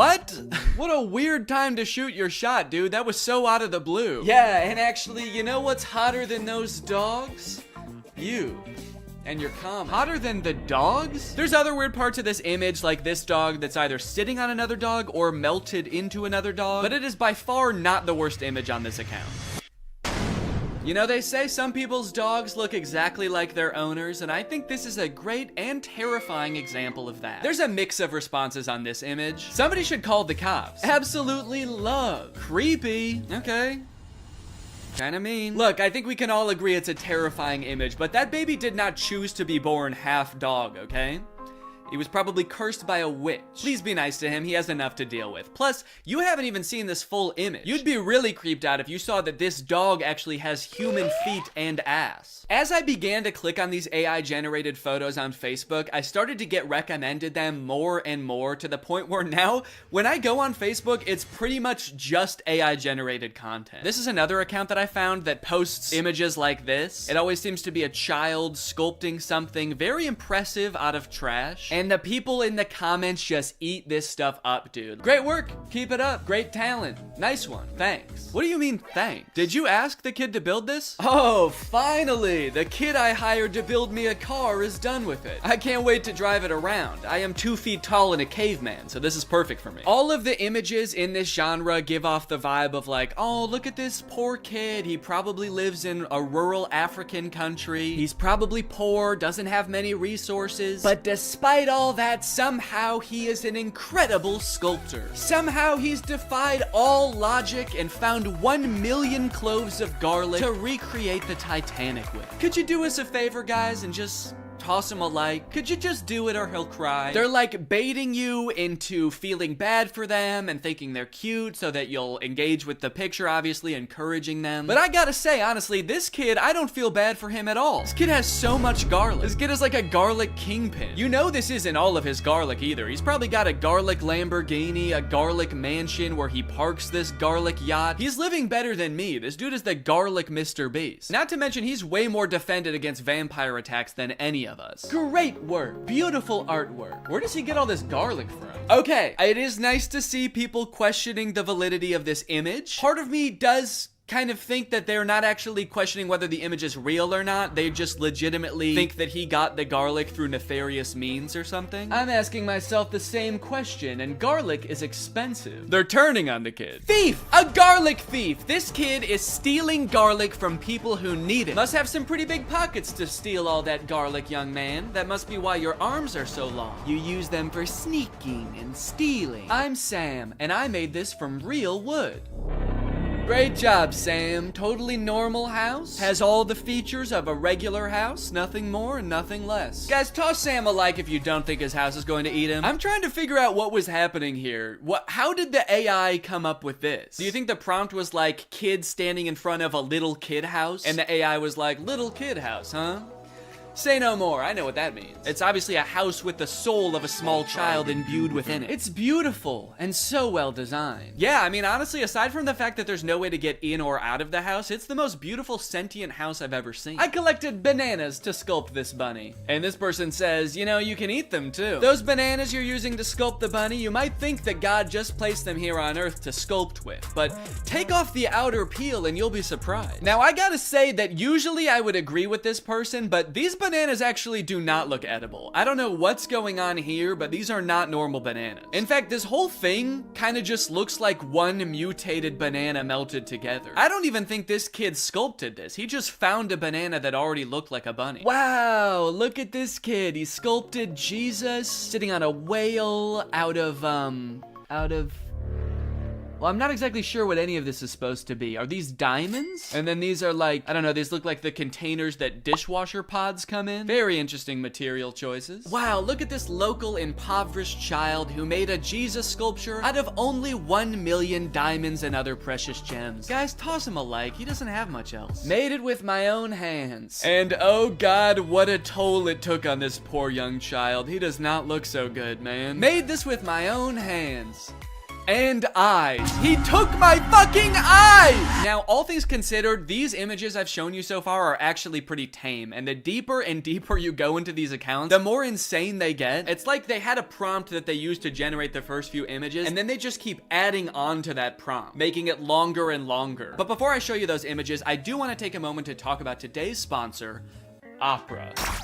Opera is a browser that puts all default browsers to shame with its fun look and a ton of great features. And it's actually the browser I used to browse Facebook for this entire video, and let me just say, this thing browses Facebook like nobody's business. Just like AI images on Facebook, another thing ruining the usability of the internet is ads, plastered all over an article you're trying to read, trying to pry your attention away from what you're doing. I feel like I need blinders on sometimes when I'm using the internet. But Opera has an ad blocker built right into the browser. Just switch it on with one click and suddenly web pages look so much nicer. Not to mention the fact that they also actually run smoother and faster with the ad blocker turned on. Like to listen to music while you're working? Who doesn't? I would be listening to music right now if I wasn't filming this video. That would be very distracting. Well, Opera has a music player built right into the sidebar of the browser, which works with Spotify, Apple Music, Deezer, Tidal, and more, so that you don't have to constantly be switching between apps. This makes me feel much more productive when I'm working to just have everything in one neat, tidy place. You also have the ability to take snapshots right within the app. You can add text, add stickers, turn it into a silly meme or a YouTube thumbnail. Then you can send them to friends using Messenger like Facebook Messenger, WhatsApp, and Telegram, which are also built right into the sidebar of the browser. If you're working on the go, as I often do with my trusty laptop, you can switch on the battery saver with just one click, extending your browsing time by up to an hour. So if you want to check out Opera, it's totally free. Just use the link in my description to download Opera today. Thanks to Opera for sponsoring this video, and thank you to you guys for checking out Opera. Okay, like I was saying, the prompts just seem to keep getting longer and longer. It seems like one of the big tricks that these accounts use to get people to engage with them is by including Jesus or other Christianity symbols in their images. So this account at first just posted Jesus in the sand. This guy sculpted this gigantic Jesus thing. Everybody thinks it's beautiful. The caption is, "Why don't pictures like this ever trend?" Clearly baiting people to engage with it and like the picture. But then after Sand Jesus, I saw Sand Jesus on a log. Then I saw Sand Jesus on a log on a guy. Then I saw Sand Jesus on a log on 20 guys. Is there an AI that is also coming up with the prompts in the first place? Because like, who is coming up with these? These don't even seem like something a human being would come up with. Like in this one, why is Sand Jesus holding a smaller Sand Jesus? And why is he on like a runaway log? Like this guy is like, oh no, my Sand Jesus on a log with another Sand Jesus. It's getting away. Say what you want, but this is definitely my favorite part of the Bible. Another interesting thing about these pictures are the comments. Like all of the comments on the vast majority of these images is just amen, amen, amen, amen, amen, amen, amen, amen, amen, amen, amen. No questions, no concerns, just amen, amen, amen, amen, amen, amen, amen. Construction worker making Jesus using only a hammer. Amen, amen, amen, amen, amen, amen. There's an entire genre on Facebook of AI generated images of Jesus made out of vegetables. And then show this on the screen with like a scary sound effect. Dun, dun. And you'll never guess what the comments are. Amen, amen, amen, amen, amen. On these images, you will not find a single comment questioning what is going on here. Has this always been a thing? I don't think I've ever seen anything like this before. No one's questioning why these kids' hands are facing the wrong way. Why, if he is made out of vegetables, are his eyes so blue and lifelike? And obviously, I'm not trying to make fun of Christianity at all here. If anything, I think these pictures are kind of disrespectful to Christianity because they're just like using these fake, ridiculous images to bait people into engaging with their profile so that they make money. But you should already know by now, it gets worse. It gets way worse than vegetable Jesus, dude. You got crab Jesus. You got shrimp Jesus. And of course you have another shrimp Jesus. Amen, amen, amen. Who is this for? It's on like a legitimate Facebook account. This account has 117,000 followers. Who is meant to appreciate this image? Christian shrimp? Hey man, shrimps gotta get to heaven too. How else can they be saved from their shellfishness? I'm convinced that there was not a human running this account at all. I think this account was conceived of, created, and is currently run by an AI. There was never a human involved. And not only that, I'm also starting to suspect that the comments are also bots. There is no other explanation for the amount of engagement on these pictures, and like serious engagement. And also all the comments are like saying the same things, and they're all very generic. So it feels very bot-like. So if that is true, then technology has created a corner of the internet where an AI is interacting with another AI, and they both think the other one is a human. Does that not just feel wrong? Like, I kind of feel like a third wheel just being on this page. Learning that AIs interact with other AIs without humans watching at all feels like learning that, like, ghosts hunt other ghosts. Thought they were here to scare us. What the hell? And of course, the caption of Shrimp Jesus is, made it with my own hands. Do me a favor and destroy it with your own hands. How about that? Can you unmake it, please? Another popular thing for them to add into these images seems to be flight attendants. There was a lot of flight attendant-centric AI-generated images, oftentimes with Jesus as well. And I'm assuming that whatever this account started off posting was more tame than this, like it kind of made sense. The caption is beautiful cabin crew, Scarlett Johansson. So I don't know if it had something to do with Scarlett Johansson on a flight or something, and then the AI just kept changing the prompt over and over until it was this. Here's another one with the exact same caption. I like that a good amount of the comments on this one say good luck. Good luck, amen. Good luck, amen, man. I have no fucking clue what's going on here, but good luck or congrats? I don't know, man. It's crazy how much these accounts post. If I just scroll through here, you can see these accounts post literally hundreds, if not thousands of times a day. Just post after post of nonsensical images. What is this? What is this supposed to be? And it's like, why? Do they make money from this? I've scrolled a lot through these types of pages and I've never seen like a sponsored post or anything. So it's not like they're doing ads for companies using the following that they've built with these pages. Because like, who would the ads even be targeted to? Christian Shrimp? After doing some research, I found this video that this guy made called Make Money Posting AI Art on Facebook Using Free Tools, where he basically explains that you can sign up for Facebook's monetization program and basically you get paid kind of like on YouTube based on how many views your image gets, and I think on Facebook it has something to do with how many likes. So some of these accounts might be making bank. Most people think that clickbait is some shady, taboo, weird kind of topic, when in fact, all it is trying to get a click. Yeah, guys, clickbait is not necessarily a bad thing, just as long as you're honest about what you're delivering. Anyway, let's go ahead and learn how to trick people into believing that fake images are real. Utilizing good images. I recreated every single set from Squid Game. Curtis? Hello. Hey. You're probably wondering why I've called you here, aren't you?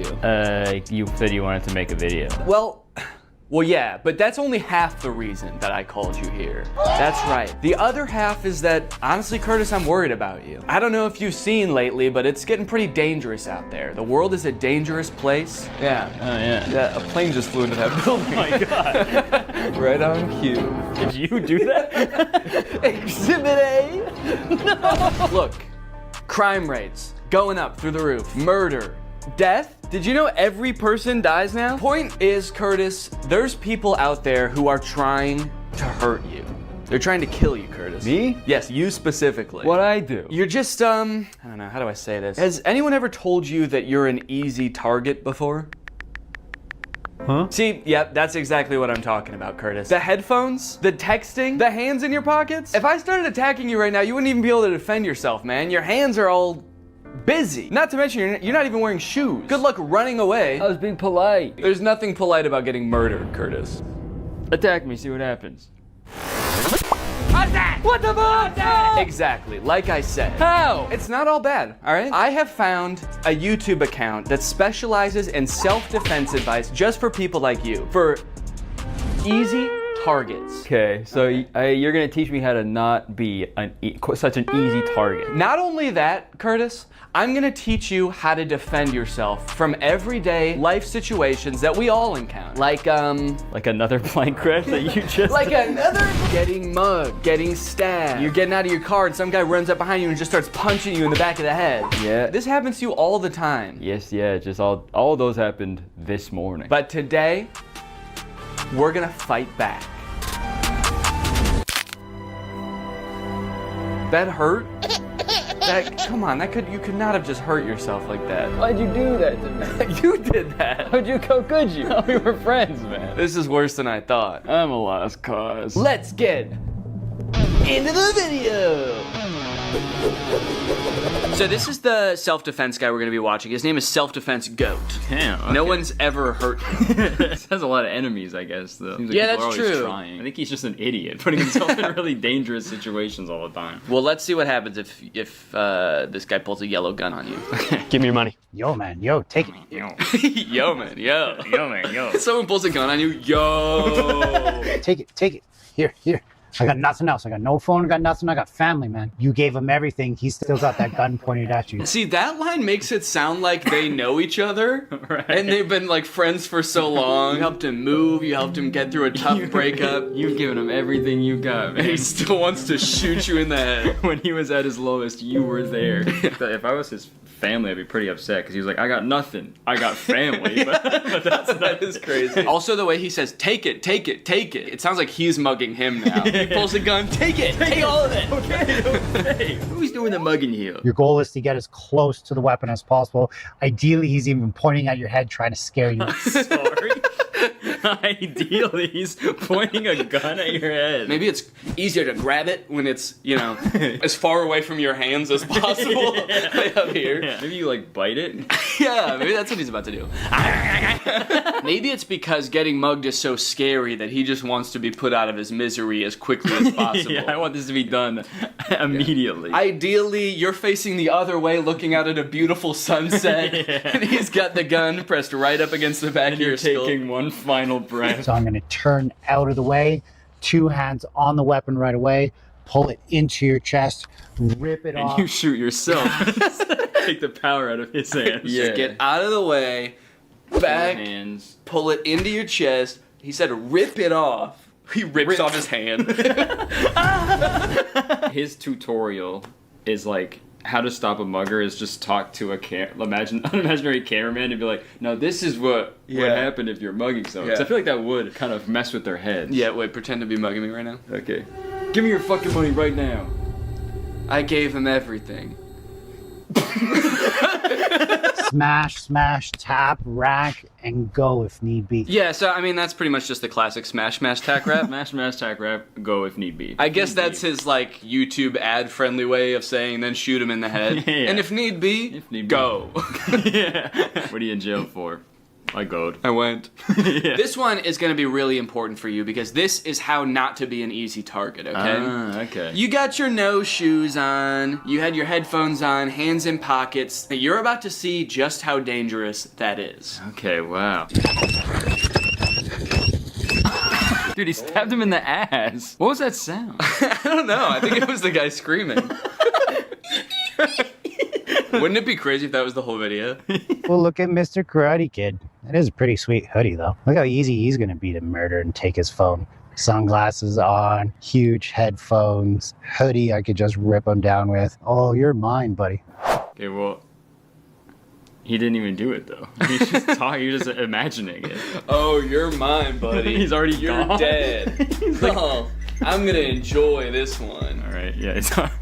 Oh, yeah. Wait, where'd he go? It's nighttime all of a sudden. Is he saying that out loud? It must be in his head. Okay. Now let's find out how to not be an easy target. Oh, look at Denim Dan. This guy's going to be an easy target. Well, maybe not.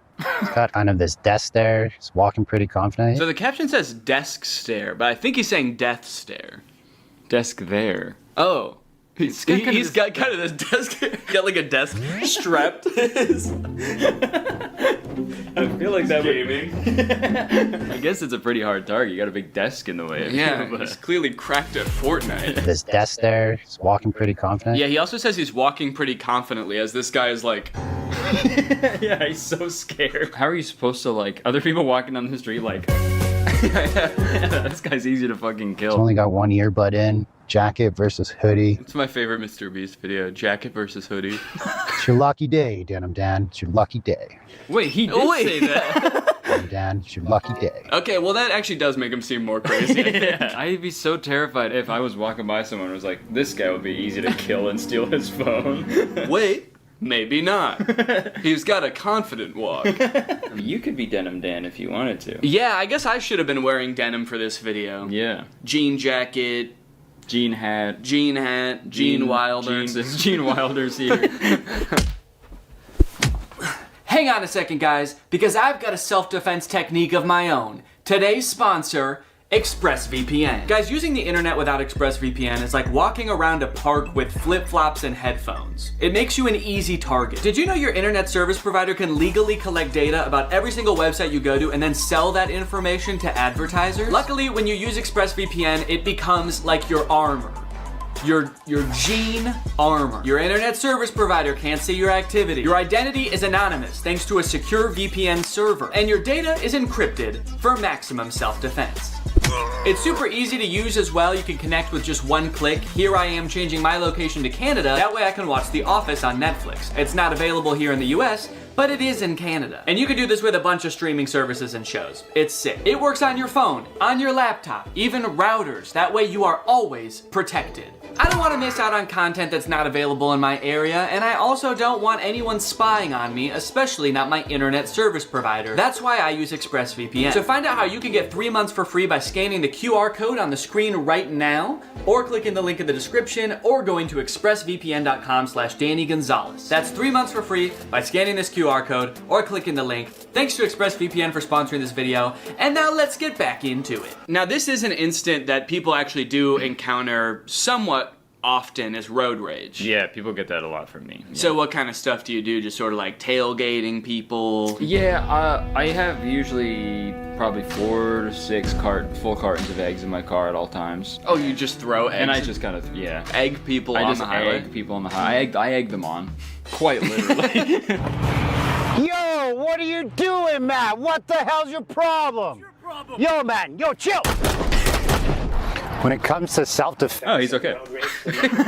Yeah, the rest of this video is from heaven. He's just like an angel. So what's crazy about this road rage incident is this guy cuts him off. He didn't even have to stop. I mean, I get that people get super irrational during road rage incidences, but it seems, I feel like this person should be the one who got out to shoot him, because he got cut off. Right, yeah. The other guy cut him off so bad that he had to kill him. It's like, no one can know about this. He almost caused the accident, right? But what did I do? I honked the horn, I fingered him. I missed that part of the video. Yeah, when did that happen? Yo, what the fuck are you doing? Yeah, you were fucked up for that, actually. That was super weird. He fingered... What does that mean? Oh, like... You gotta check your ego, man. Don't finger him. Don't him Don't make that guy sing, man. Even though I wasn't technically in the wrong. Wait, hold on. Did you notice that in the video, he had like his wife or girlfriend in the car next to him? And she also got shot? Okay, yeah, so see, there's someone in the passenger seat here. Yeah. But then, as he's talking to the camera... Check your ego. Even though I wasn't technically in the wrong, he cut me off. So this is a real death that happened. Yeah, he's like, luckily I did survive this incident. She did not. Don't worry, the paramedics are on their way. I just wanted to film this video real quick. Luckily, he's a very bad shot. Every bullet hit my wife. I escalated the situation. He felt like he was threatened. Felt like he was threatened. He was in his own car. Yeah, he was fine. That psycho's trying to kill me! I'm gonna kill his wife. Felt like he was threatened and now I'm dead. Okay, yeah, he is dead. Yeah, he's dead. Confirmed. That is canon. And looking at his account, yeah, this is the last video he ever posted. That's not having a self-defense mindset. Be smart. Stay safe out there. Check your ego. Oh my god. Wait, but he checked his ego. Why is he still getting shot? I guess he didn't check. I guess that guy didn't check his ego. Yeah. It's like, come back here and finger me. Finger me, are you... So there's don't be an easy target. Yeah. But also maintain a self-defense mindset. And I do appreciate that. It's like, try not to get into the situation where you need to be defending yourself in the first place. Right. I think we can all agree that's probably the best self-defense tactic you have available. Belt versus knife self-defense. Yo, give me your money. Stay back, man. Stay back. Yo, is that a knife, bro? Do you know how to use your belt for self-defense? Do you? Yeah. It took you like 20 seconds to take off your belt. I don't know if you noticed there, but he had some good tactics to stall the guy. He said, yo, is that a knife? Like he was going to be interested in what kind of knife it was. Yeah, yo, is that my favorite knife you have? Is that a Swiss Army knife? Damn. Cool, man. Hold on 1 second. Yeah. I gotta jerk off to this knife. Just kidding. Also, he must have a really big belt buckle. Like how brutally this guy gets hit is actually pretty crazy. I just wanted to show you my knife. Yeah, I was trying to sell this knife to you. That's why I said, give me your money. Damn, look at that wide stance for this dude. That's crazy. He's doing the splits. Some fucking psychopath. You mess with the wrong guy. Here's how you defend yourself against a knife. Oh, do. Oh, do. Oh, please do. That's what the mugger says when you pull out your belt. Oh, do. Back, he was that a knife, bro. Oh, do. Oh, do. These are really good captions. Yeah. Okay. I like that they like to start their videos with someone just being brutally murdered. Yeah, it's a good way for audience retention, right? I feel like now on we should just start our videos with killing someone, like right in the first frame. We just have some poor bastard. Maybe his car broke down on the side. He's covered in eggs. You know, I took him home, and I took him home. And I start my video. I'm like, hey guys.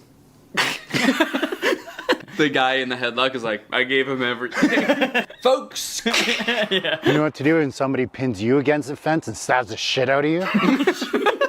I firmly believe there's nothing you can do. No. I mean, there's definitely things to do to avoid getting here in the first place, but when you're here, there's nothing you can do. Yeah. Ow. You're dead, man. Fence and stabs the shit out of you? He says it in a way that has like that relatable moment when someone pins you against the fence and stabs the shit out of you. Yeah.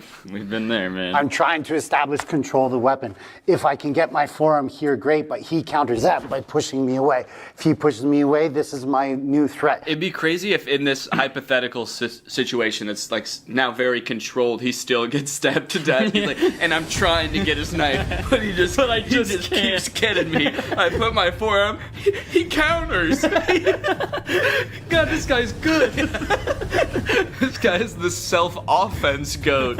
I'm moving that out of the way. Now his butt's to me, and I finger him. In the States, shoot him. If you're in Canada, run. He's got a knife. Sorry, buddy. Damn, you're not allowed to shoot him.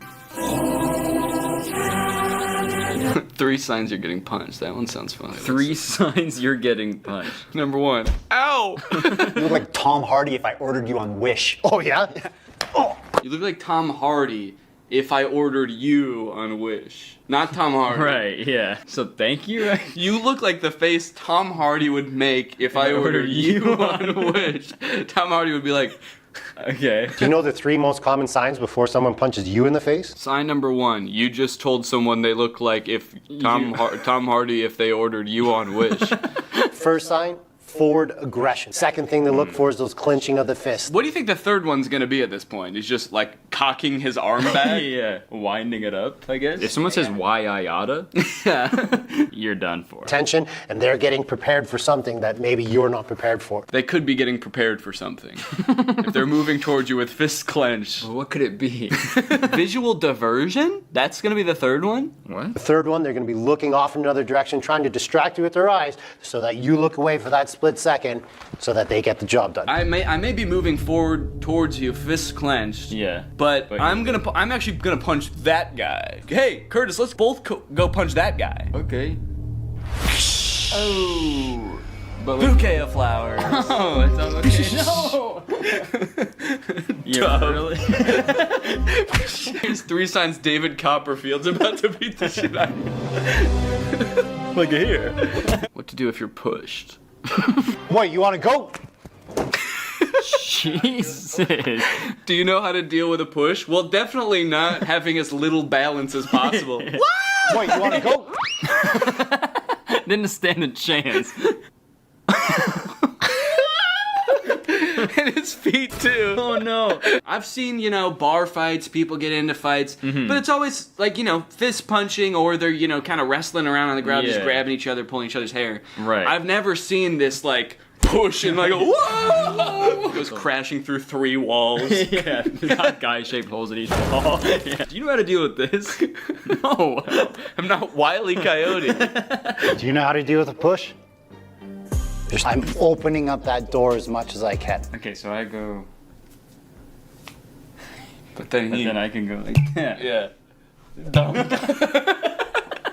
We'll knock each other out. Do you know how to knock yourself and your opponent out at the same time? So the key here is as it comes up is just open up enough. Hopefully my boxing turns on now. And God, he looks so scared there. Don't hurt me. Please. Not again.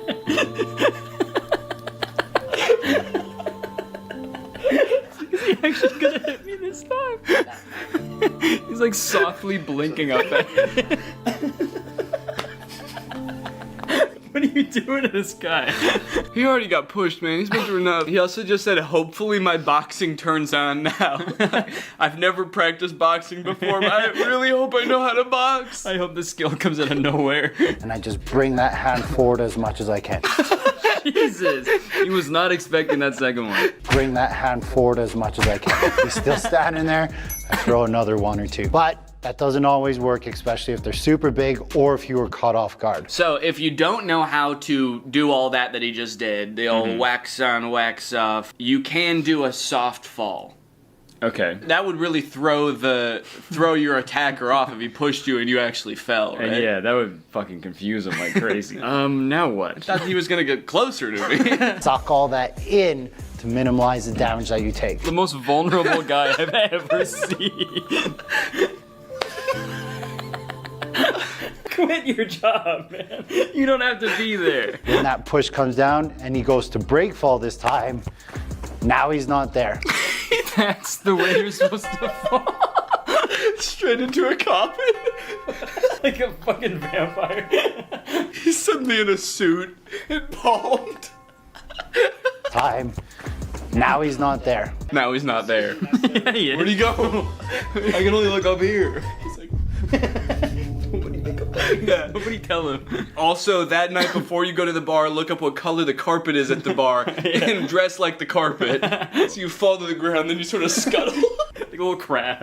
Okay, Curtis, so if all else fails and you need to defend yourself, all of the making yourself a hard target didn't work, he pushed you and you didn't fly far enough away, you're gonna need to fight, okay? Okay. The good news is, all you need is one punch, okay? You can end any fight with one punch, and I'm gonna show you how. Okay. Yeah. I'm excited. Jerking the Lexus. Yo, what are you talking about? You man? cut me Yo, off in the chill, parking lot. Chill. Do you know what? Stay right there. Go? Don't enter my Wanna space, go? man. Do you know how to end a fight in one punch? I can see why he hired this guy. He's so good at, like, leaving the frame as quickly as possible. Yeah, he's a pro at that. My space, man. Do you know how to end a fight? He's just gone. Once I felt like my foot was planted enough that I could push off of it, I had to make sure I wasn't showing the punch or creating a tell. This is creating a tell. Loading, shrugging, trying to punch and come out. So the first thing you want to be good at, Loading, shrugging, trying to punch to come out. making sure your arm is... I just feel like there's a more tactical way he could be standing in all these videos. Instead of just, like, the most malleable, just, what are you gonna do to me now? I feel like he should be trying to evade it or something. He's just, it's so sad how willing he is. I deserve it. And he's like, and don't worry about this guy, by the way, guys, he deserves all He this. deserves all of this. He's a hellish fiend of a man. You should see him off camera. Remember, in self-defense, he's approaching me, I'm hitting him, and I'm trying to get away. He said you're punching him and trying to get away. Yeah, you gotta pick one, I think. Yeah. He's on the ground, you're punching him, and you're like, let me get out of here! This sicko's attacking me! Unhand me! If they're a bigger opponent than you, then you don't just hit them with your arm, you have to hit them with your body. If they're further away from you, you can open up the hand and do like fingers into the eyes. You might break your fingers, but at least you're not going to get involved in a fight anymore. If you train martial arts, use your fist. If you don't train martial arts, use your palm. I thought this was gonna be like a one punch. Like he's gonna teach us how to do one specific punch, but he's Right. like, I don't know, you might want to stick your finger. Let me think. You might want to stick your fingers in his eyes. You might want to finger his butthole. hit him with this side of your hand. This part with your body. Yeah, lean him over, spank his ass. Spank his ass, pull and tug on his wiener. I don't know. What was I talking about? The title is End a Fight with One Punch. There is no guarantee when it comes to self-defense, like one punch is going to get the job done. That's just clickbait, guys. What the fuck? He said that like that's not the title of his video, but other people do that. Yeah, I would never clickbait you guys. Look, other people are gonna try to convince you can end a fight with one punch. That's just a bunch of clickbait bullshit. The pussies would say I would never do that. And honestly, only pussies would fall for that too. But anyway, thank you guys for watching this video. Thank you for the money. The reason why I punched him in his face, because his hands weren't protecting his face. If his hands were here, it's a whole different entry. And that's the end of the video. Nice. Honestly, I'm sure there is some good self-defense advice in here, but I just like the way these videos are shot. Yeah, they're especially the short videos, because he's like, okay, we got to get people's attention. So. Yeah. Yeah. All right, Curtis. Well, you know what? Honestly, man, I'm proud of you. I feel like I can tell that over the course of these past, gosh, I don't know, we've been recording for like an hour. Mm-hmm. I feel like you've really changed, you know? You think? Yeah, I feel like you've taken the initiative. You're no longer an easy target. Honestly, now, you're a threat. And for that, I commend you.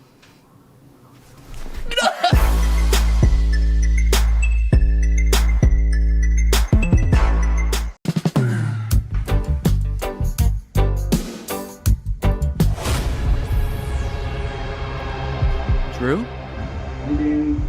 What the hell are you doing here? I was gonna watch your video. The one that I'm about to film? Yeah, I watch all your videos. Alright, well, I mean, do you want to come down here and be in it? No, that's alright. Okay, well, fine, that's okay. Too. Okay, I'll do it. What's up, Greg? Welcome back to my YouTube channel here on youtube.gov. I'm here today, as you can see, with a very special guest. Can't wait to see who the special guest is. I'm just kidding, guys. Or Danny? Danny, the camera's over there. You're gonna want to look at the camera right there. No blinking. No blinking. It's disrespectful. Yeah, I got a special guest here, Drew Gooden. Everybody say hi. And I had kind of a fun idea to film for a video today. Today, we are going to be speed running conspiracy theory rabbit holes. I don't want to look at a rabbit's hole. Can we start the video over? I don't want to look at a rabbit's hole. I want to look at a rabbit's dick. Yeah. Well, I'll look at the hole if it's attached to the dick. Mm-hmm. But not any other. Are we washed? Before Drew got here, I created a brand new Instagram account with no algorithm, and I also created a brand new YouTube account with no algorithm. And what we're gonna do is we're just gonna type in a conspiracy theory into the search bar and see what reels Instagram gives us, see what videos YouTube gives us, and we're just gonna try to keep getting more and more crazy ones for that conspiracy until we reach maximum conspiracy, and then we'll be radicalized. Yeah, that's kind of the goal today, is to get radicalized and kind of like have completely different beliefs after the video than we do right now. So I think it'll be tough to know exactly when we've reached maximum conspiracy for each theory, but I'm thinking somewhere along the lines we'll feel like we're ready to assassinate a senator or something like that. Yeah, usually at that point it's probably time to assassinate a senator. That's usually how I know it's time to assassinate. Yeah, once I want to. Well, I guess the most basic conspiracy that we could start with is flat Earth. To me, it's not even a conspiracy theory. Because if the Earth wasn't flat, I'd fall over. Not fall off, you'd fall over. I'd fall over because of the slope. Have you ever tried to walk up a hill? And don't say that hills is proof that the Earth is curved. No, every time I've walked up a hill, I fell over. Exactly. So, what are we just going to search flat Earth or flat Earth? I guess it's kind of telling what the fittest flat earther. If someone has a conspiracy theory, I will only believe them if they're in really good shape. All right, we're just gonna search flat Earth. I guess we could go through some of these pictures, but really what I'm looking for is an Instagram reel. I see the craziest stuff on Instagram. Are you yawning already? I'm so bored. 33rd degree Freemasons, who are also Satanists, provided us with the glow model to deceive and mislead us. Oh. Yeah, so the round Earth is like a prank by the 33rd degree Freemasons who are also Satanists. Yeah. I like the first comment. I'd love to learn more facts around this. People think I'm wacko for suggesting the Earth could be flat. You are. Can you downvote on here? You're saying he harmed an animal? Yeah. Yeah, that comment pissed me off so much, I'm gonna go kick my dog. Yeah, it's his fault. What is the photo? These are all different ancient civilizations, how they thought the Earth looked, which is all flat. Oh, so it's sort of like this many people can't be wrong kind of thing. Yeah, even though they are all wrong. So what's going on with the Australian? If you live in Australia and you watch my YouTube videos, stop. They probably watch them backwards too, because everything's upside down. Yeah, toilet flushes the wrong way. When you poop the toilet, it just comes out. I am so tired of it. I make a mess every time. So this is interesting. So Mars is like a hexagon? How can we view Mars and the other planets as mere balls of dust or gas? I'm gonna start saying that about my own balls. How can you see these as mere balls of dust and gas? Instead of what they really are. Balls of skin and cum. If gas on Earth isn't significantly affected by gravity, how is it possible that Jupiter, supposedly a massive ball of gas, has a gravitational force 2.5 times smaller than Earth? It's all a lie. Space is fake. Alright, they had me until space is fake. I know space is real. I know space is real. That's where God lives. That's where God lives. Wait. Space is fake, but even in their own picture, they say this is Mars. They know that Mars is real. Then where is Mars? Australia, maybe? Oh, so Australia's not flat then. So maybe the Earth is shaped like this, and we're here, Australia's here, and that's where Mars is. Oh. When did you learn how to do that accent? I just freestyled it. That's crazy. Is that what they sound like there? That's hilarious. Mars. Well, where the frick are the reels? I thought they were gonna be... shit, I don't know how Instagram works. Where's the videos? Maybe now that I've searched it, it's gonna be my reels.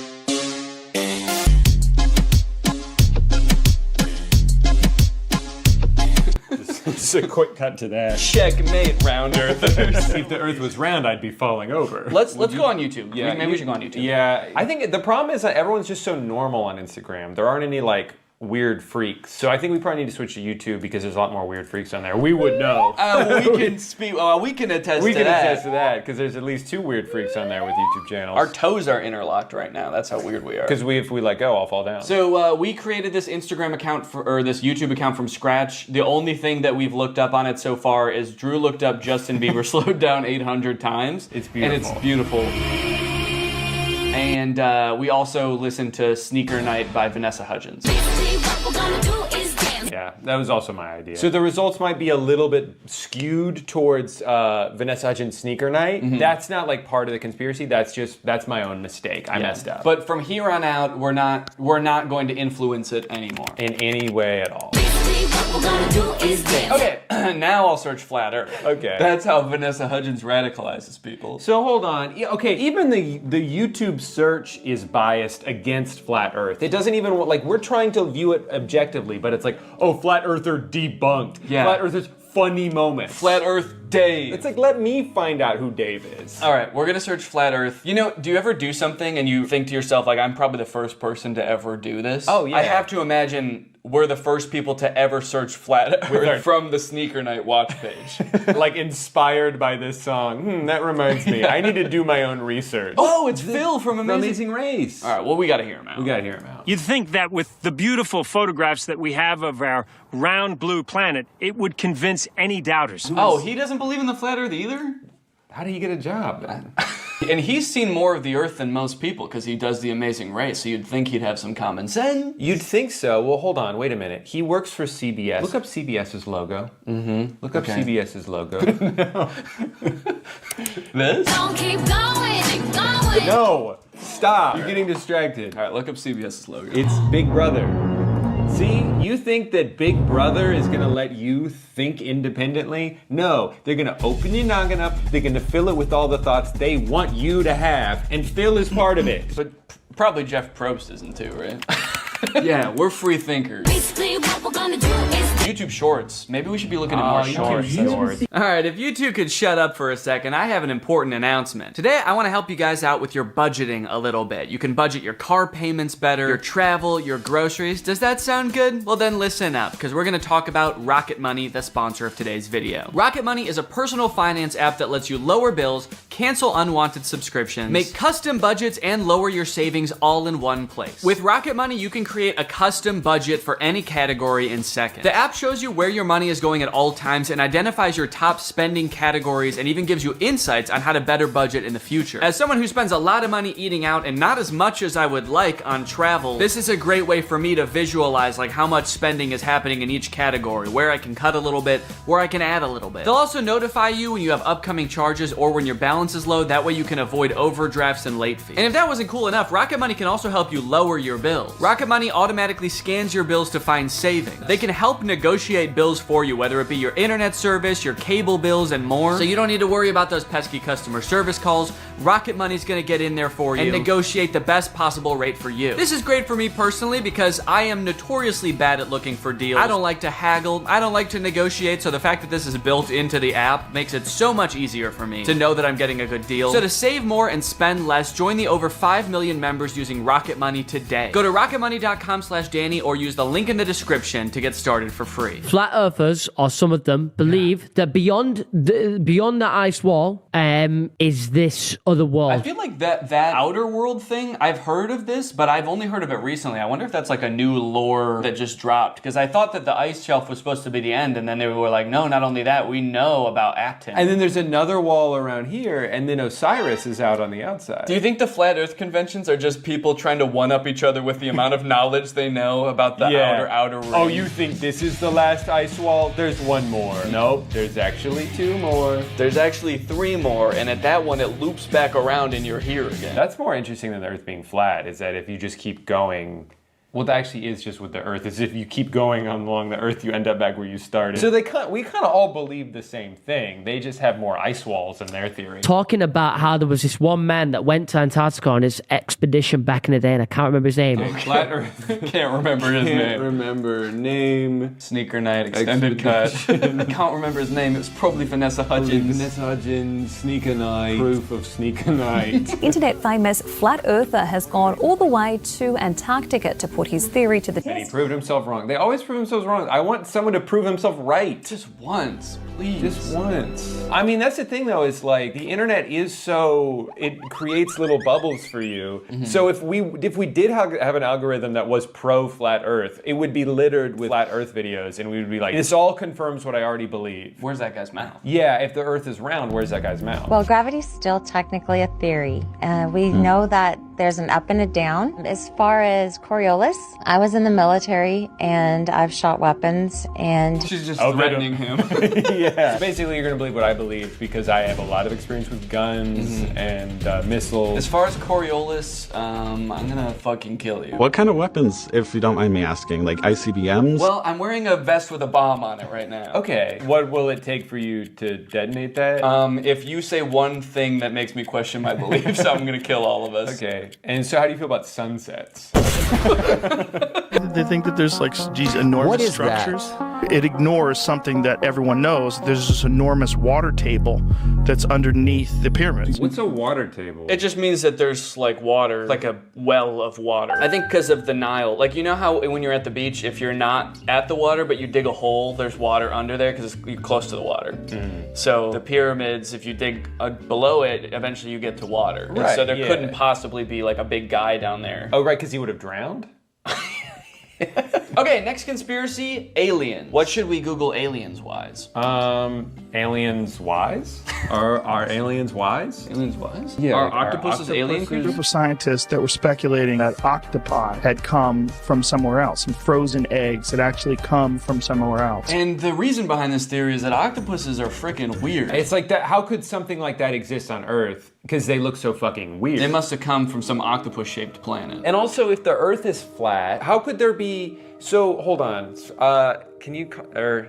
I need silence. Were you gonna say, can you call me back? Can you call? I'll call you back later. I've heard theories like this before about like some life coming from other planets. There's a theory that like all life comes from another planet. Like an asteroid had life on it and came from some other planet after like it got hit by a meteor and then that came here and that's how life started on Earth. And to me that just feels so lazy. They're like, how did life start on this planet? It came from a different one. And that's all we need to figure out. Right, but then because then it's like, well, how did it start on that planet? An asteroid. Oh, from a different planet? Mm-hmm. Yeah, that makes sense. Okay, well then follow-up question, how did it start on that original planet? Like where did it come from? God drew. God drew what? God drew an asteroid that came from another planet. The octopus is still extremely similar biologically to us. You look at an octopus cell under a microscope and you wouldn't be able to tell the difference. Right. Yeah, but you know when you can tell the difference? When you fucking look at an octopus and you look at a human. We're not so different, you and I. If I look at you like this, I can't see shit.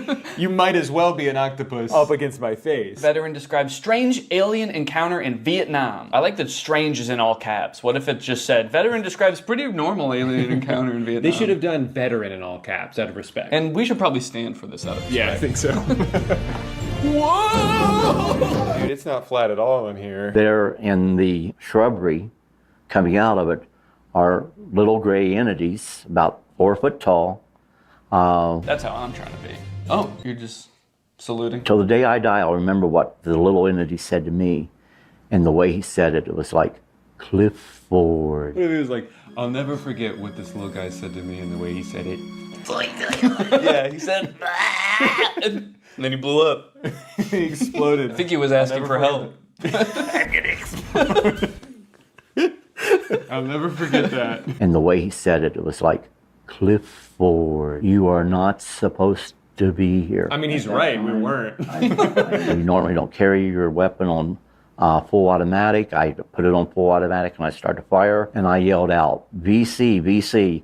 And that was to alert the other troops that we were no longer alone, that there were a number of little guys there, I'll put it that way. I'll put it that way. I'll put it away your brain can understand. Little guys. So the alien said, "What are you doing here, Clifford?" And that's how I knew he wasn't from Earth. It was dark. There was a small guy in the bushes who asked me what I was doing here. Gotta be an alien. Gotta kill the alien. Gotta kill him. Oh, he already exploded. Job's done. Said, even though we're at war, we don't put our weapons on full automatic. I did just for this guy and no one else. And I killed him. Also, is this guy's name Clifford, or did it? His name's just Veteran, as far as I know. That could be why he's so confused too. Yeah, I'm not fucking Clifford. You are not supposed to be here. I feel like this illustration's doing a lot of heavy lifting in this story. He's just describing a pretty normal encounter, but then because of the illustration of aliens, it's like, man, they must have been aliens. Yeah, a little guy came out of the bushes. He looked like a regular Vietnamese man, and the picture is of like an octopus. So all of the comments believe him and are pissed. They're like, way to go, Clifford. The little dudes were trying to bring about peace on Earth, and you blasted them. Like, way to go, man. We almost had peace. And you gave them a demonstration that we are a species not to be trusted or helped. Good job, Clifford. They're like, your story is 100% real, and we hate you. Well, and then this person's on his side. It's like, he's been consistent about these events ever since they happened. Yeah, because that's how he remembers it. You can still be consistent about something that didn't happen. Wasn't used to the ganja. Just imagine smoking this 35% THC they smoked back in 1980 when they smoked weed that had to be 6 to 8% THC. I am sure I would have seen some crazy shit. And let's go ahead and report him for animal abuse.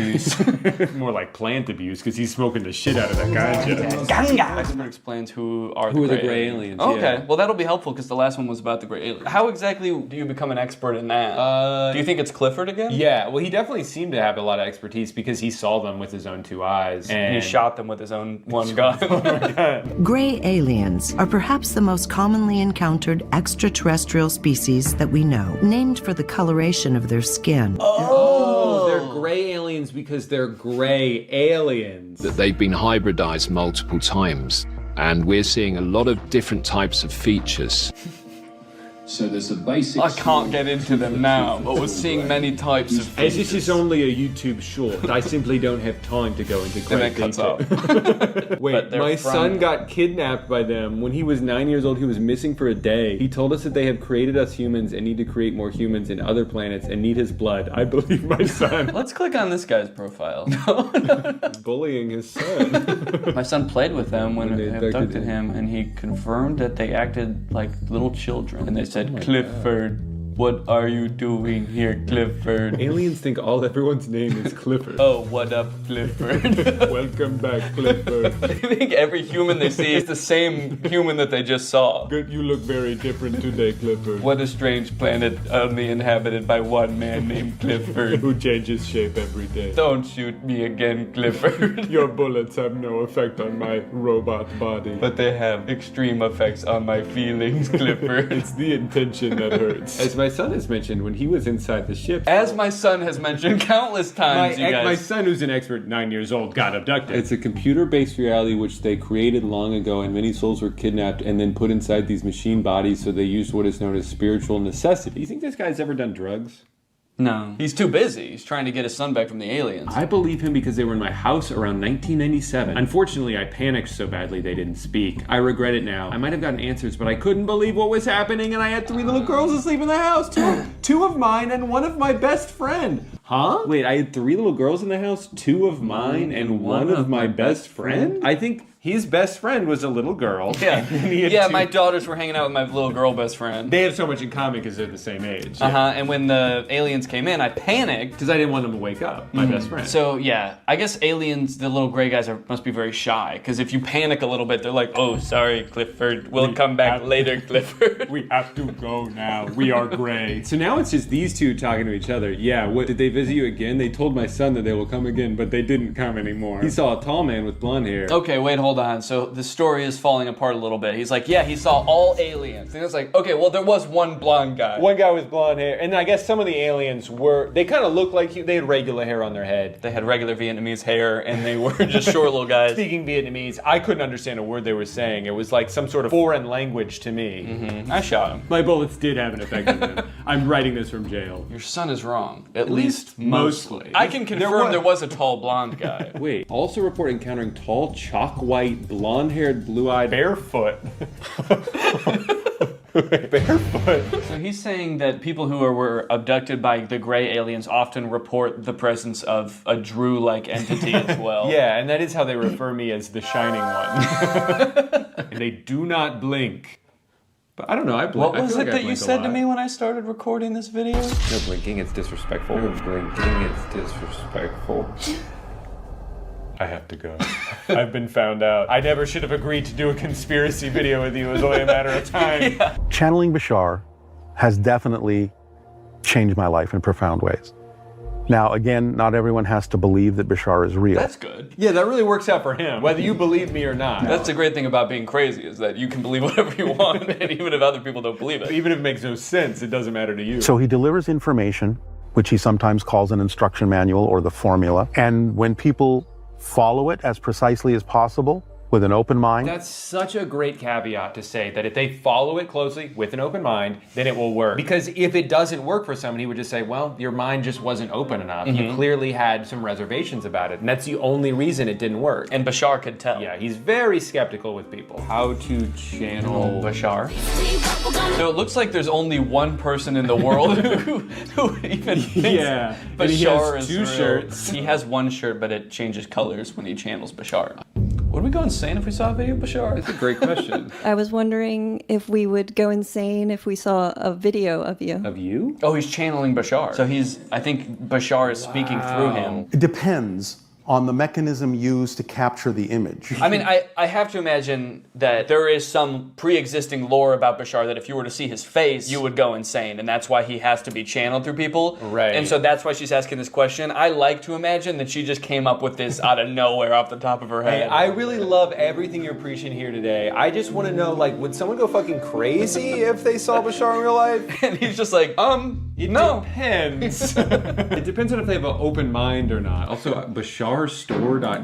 Yeah, that's where you can buy Bashar. Okay. I didn't think that this guy was like grifting at all before, but now I'm a little worried. Oh! Do you want to go back to 2011? How about 2003? How about 2000 through 2003? RSVP to Bashar? Yeah, the session looks like it's taking place about a month after September 11th. Unrelated. So I have to stream him channeling Bashar? I feel like I should be able to just channel Bashar myself. No, I think you're going to need to do it through a Bashar expert. I definitely feel like he needs... About 500 grand. We could do. Yeah, do you think 500...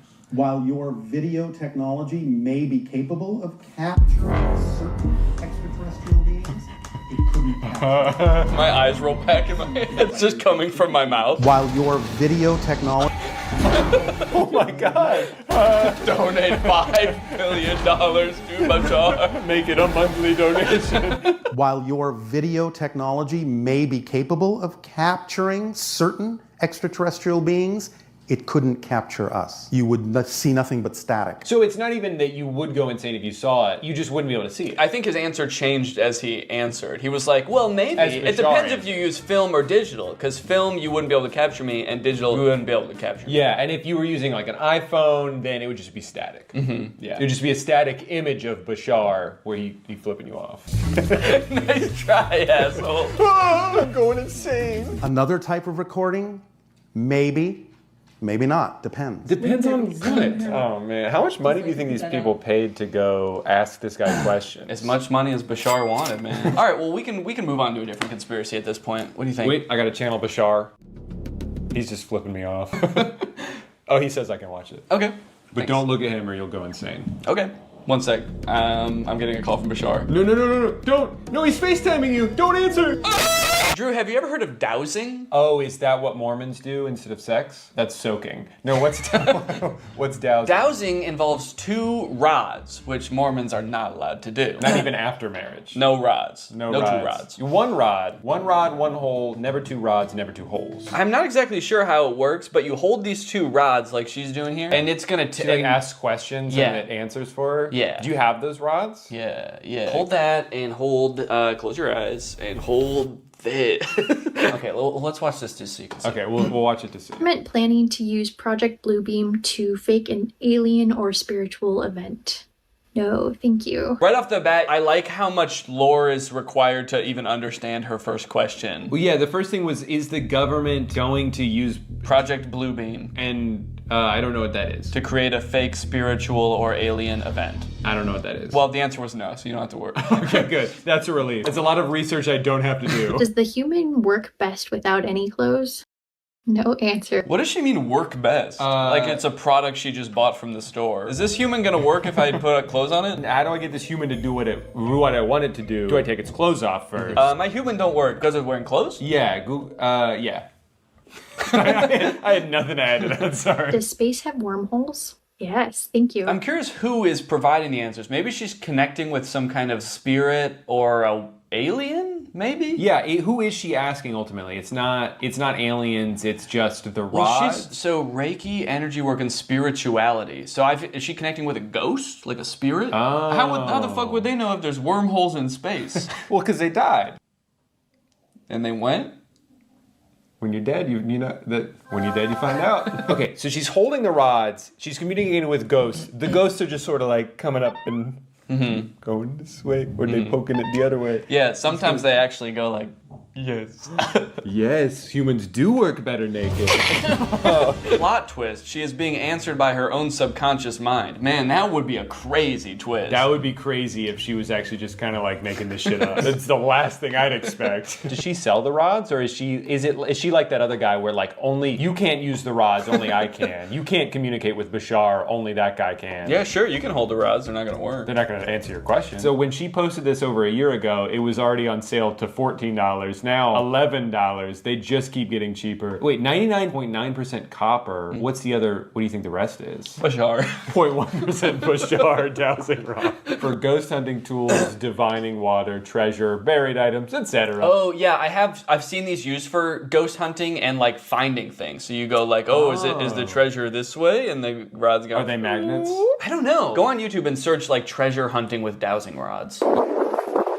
So would you just follow them, or they're saying yes, no, yes, no? Oh, X marks the spot. Gotta dig. Pans out and he's in a graveyard. There's treasure everywhere. I just don't understand who he's contacting. Is there a ghost whose job it is to help you find treasure? A greedy ghost who wants you to finish the job. Guys, if you don't think dowsing rods is real, when I die, my unfinished business is going to be helping people find treasure. So if dowsing rods don't work now, they will in about 2 months.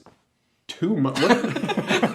This is how you program your dowsing rods. Program? Help me find treasure. Help me find treasure. Kill Danny. Kill Danny. How would they kill? They would go and spin so fast they slice your head off. Hey, you don't want to fuck with dowsing rods, man. Especially not the ones I just told to kill you. It's an important clarification. It's not the rods that answer, it's the spirits you communicate with. The rods don't know shit. Yeah. The rods are merely a vessel to communicate what the spirits have told them. You could really just hold your fingers like this. You don't need to buy those stupid rods. Okay.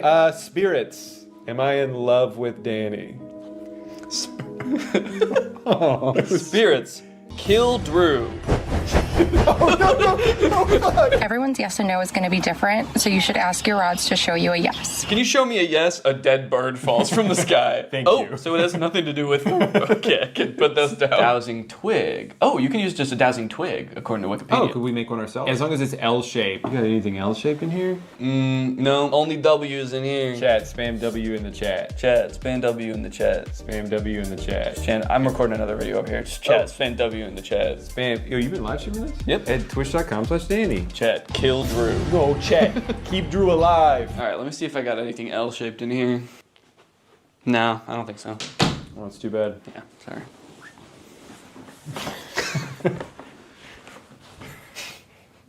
Are you still Danny, or I hear some screams from the car? It is me, Bashar. Wait, I have to film you. It's just static. a static image of Bashar flipping me off. And his dick's out, too. Hey! Classic Bashar. You know what they say, if you see Bashar, you go insane. If you see his dick, you suck it. You gon' suck it.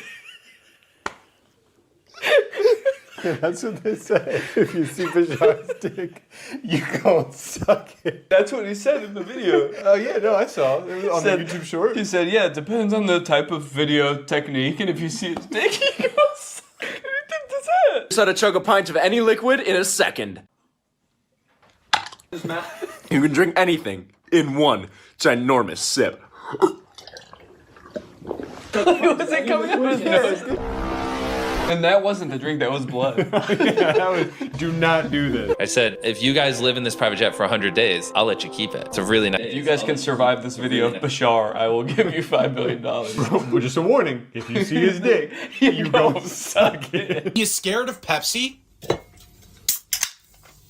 We're gonna get this in the glass. Wait, how did we get in chugging content? We watched several dowsing rod shorts, and then it recommended a chugging video, and then was like, oh, you like chugging videos? Sure. The lack of videos saying these conspiracies are real on YouTube really makes me feel like you gotta be so dumb to fall for them, because like they don't even show up. Like YouTube is actively trying to hide them from you. Have to be like, no, I'm certain this is real, and you have to be so convicted in that for the YouTube to finally be like, all right. But some people just fall down those rabbit holes. Guys, it's time to go big boy. All right. All right. Well, I think we've gone through a decent amount of conspiracies. Flat Earth, aliens, dowsing, Bashar, and all the other ones. And all the other ones, etc. Etc. Ugh, don't get me started on etc. Yeah, she was a wild thing. So, do you think that you've learned anything today? I mean, do you think that you? Okay.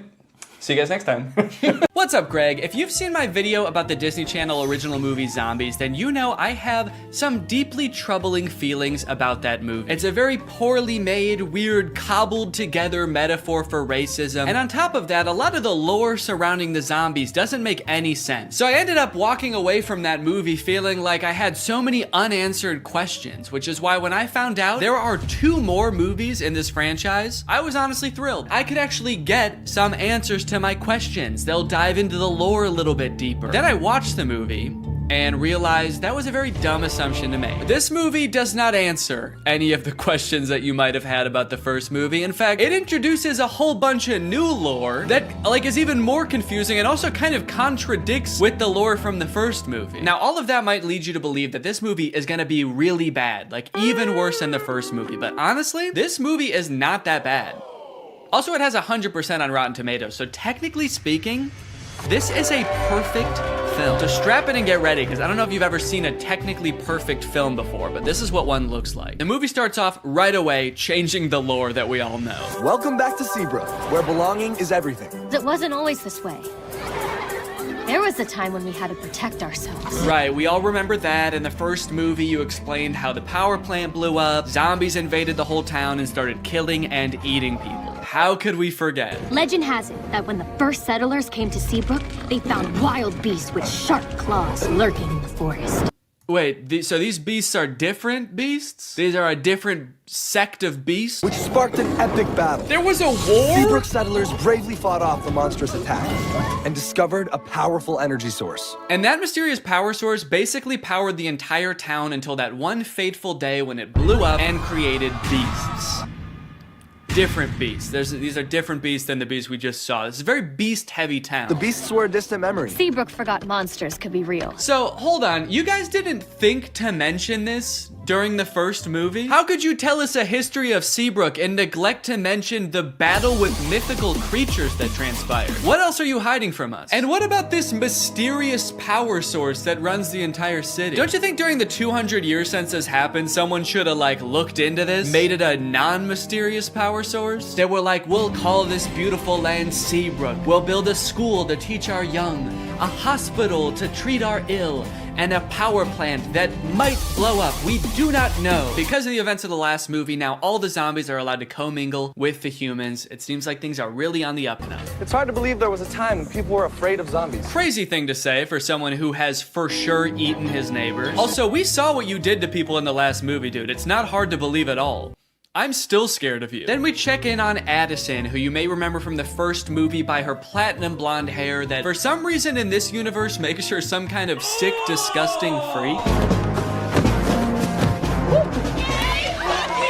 That's Cheer Captain Bucky, my cousin. My cousin. It's here at Cheer Camp we learned two things. First, that story about the werewolves is kind of a legend, and no one's really sure if it's true or not. You've all heard the stories of bloodthirsty monsters who roam these woods, feasting on innocent cheerleaders. And two, the younger cheerleaders and the older cheerleaders are not getting along. This week, the veterans and the newbies will compete for the Cheer Camp Cup. I feel like one of those things is gonna have a bigger impact on the plot. Watch and learn, Snowball. Ah, yes, my hair. Still white, still well conditioned, and still drawing fire from the AC. Okay, thank God she addressed it, dude. I know we were all thinking, what the fuck is wrong with her? You should shave your head, you look insane. We then get a song about how well everybody's getting along now. The cheerleaders are having fun at cheer camp, zombies are entering all facets of normal human life. Zed's dad has even been hired as the project manager to demolish the old power plant, which I'm sure will have little to no consequence in this story. The message of the song is undermined a little bit when the cheer captain Bucky My cousin. launches an underclassman into the air with a high-powered water bazooka called the Buckzooka. Just a little bit of playful hazing, I guess, for the underclassmen. Oh, you want to be a cheerleader? How about some internal bleeding? That's hazing, baby. Nobody joins an organization that I've already joined and gets away with it. And while I do wish someone would rush this poor girl to the hospital, I do have to admit, the song does slap. The music in the first movie sucked in my opinion, but the production quality of not just the music, honestly, but the whole movie is way better in this one. Probably as a result of the success of the first movie. The first one was very popular. So they were like, look, this next movie, you know, it's not gonna make any sense, but it's gonna look fantastic. The lighting on that girl as she flies through the air with 12 broken ribs is gonna be so good. I wish that I could call. I hope you get my letter. Addison is hoping that Zed will write to her while she's at cheer camp. They have a bit of a love connection going on, as you'll remember from the first movie, but Addison never will get those letters because the older cheerleaders are shredding them and turning them into pom-poms for the underclassmen to use. Addison, I hate to say it, I don't think these cheerleaders are teaming up to make progress with you. I think they're conspiring to ruin your life. On the way home from cheer camp, love is in the air. Cheerleaders are asking each other to prawn. Yes! I got invited to prawn! Which is Seabrook's version of prom. Their mascot is like a shrimp or something, so I guess that's why it's called that. And for the first time this year, zombies are allowed to go to prawn. Bree is actually hoping that Bonzo will ask her to prawn. Getting invited to prawn sounds great, but Bonzo won't even look at me. Meanwhile, Bonzo is locked in on her, carving her face into a threatening-looking apple. And Addison gets a surprise of her very own because Zed has devised a very intricate way of asking her to be his date. Addison, will you?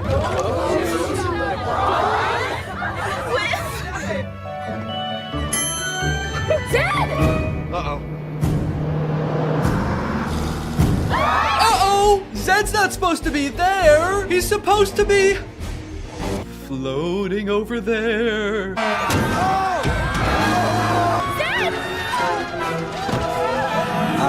Addison, help! I'm gonna fucking die! Addison! The bus crashes into a gated forest called the Forbidden Forest. And Addison goes running off to find Zed, but what she ends up finding are werewolves.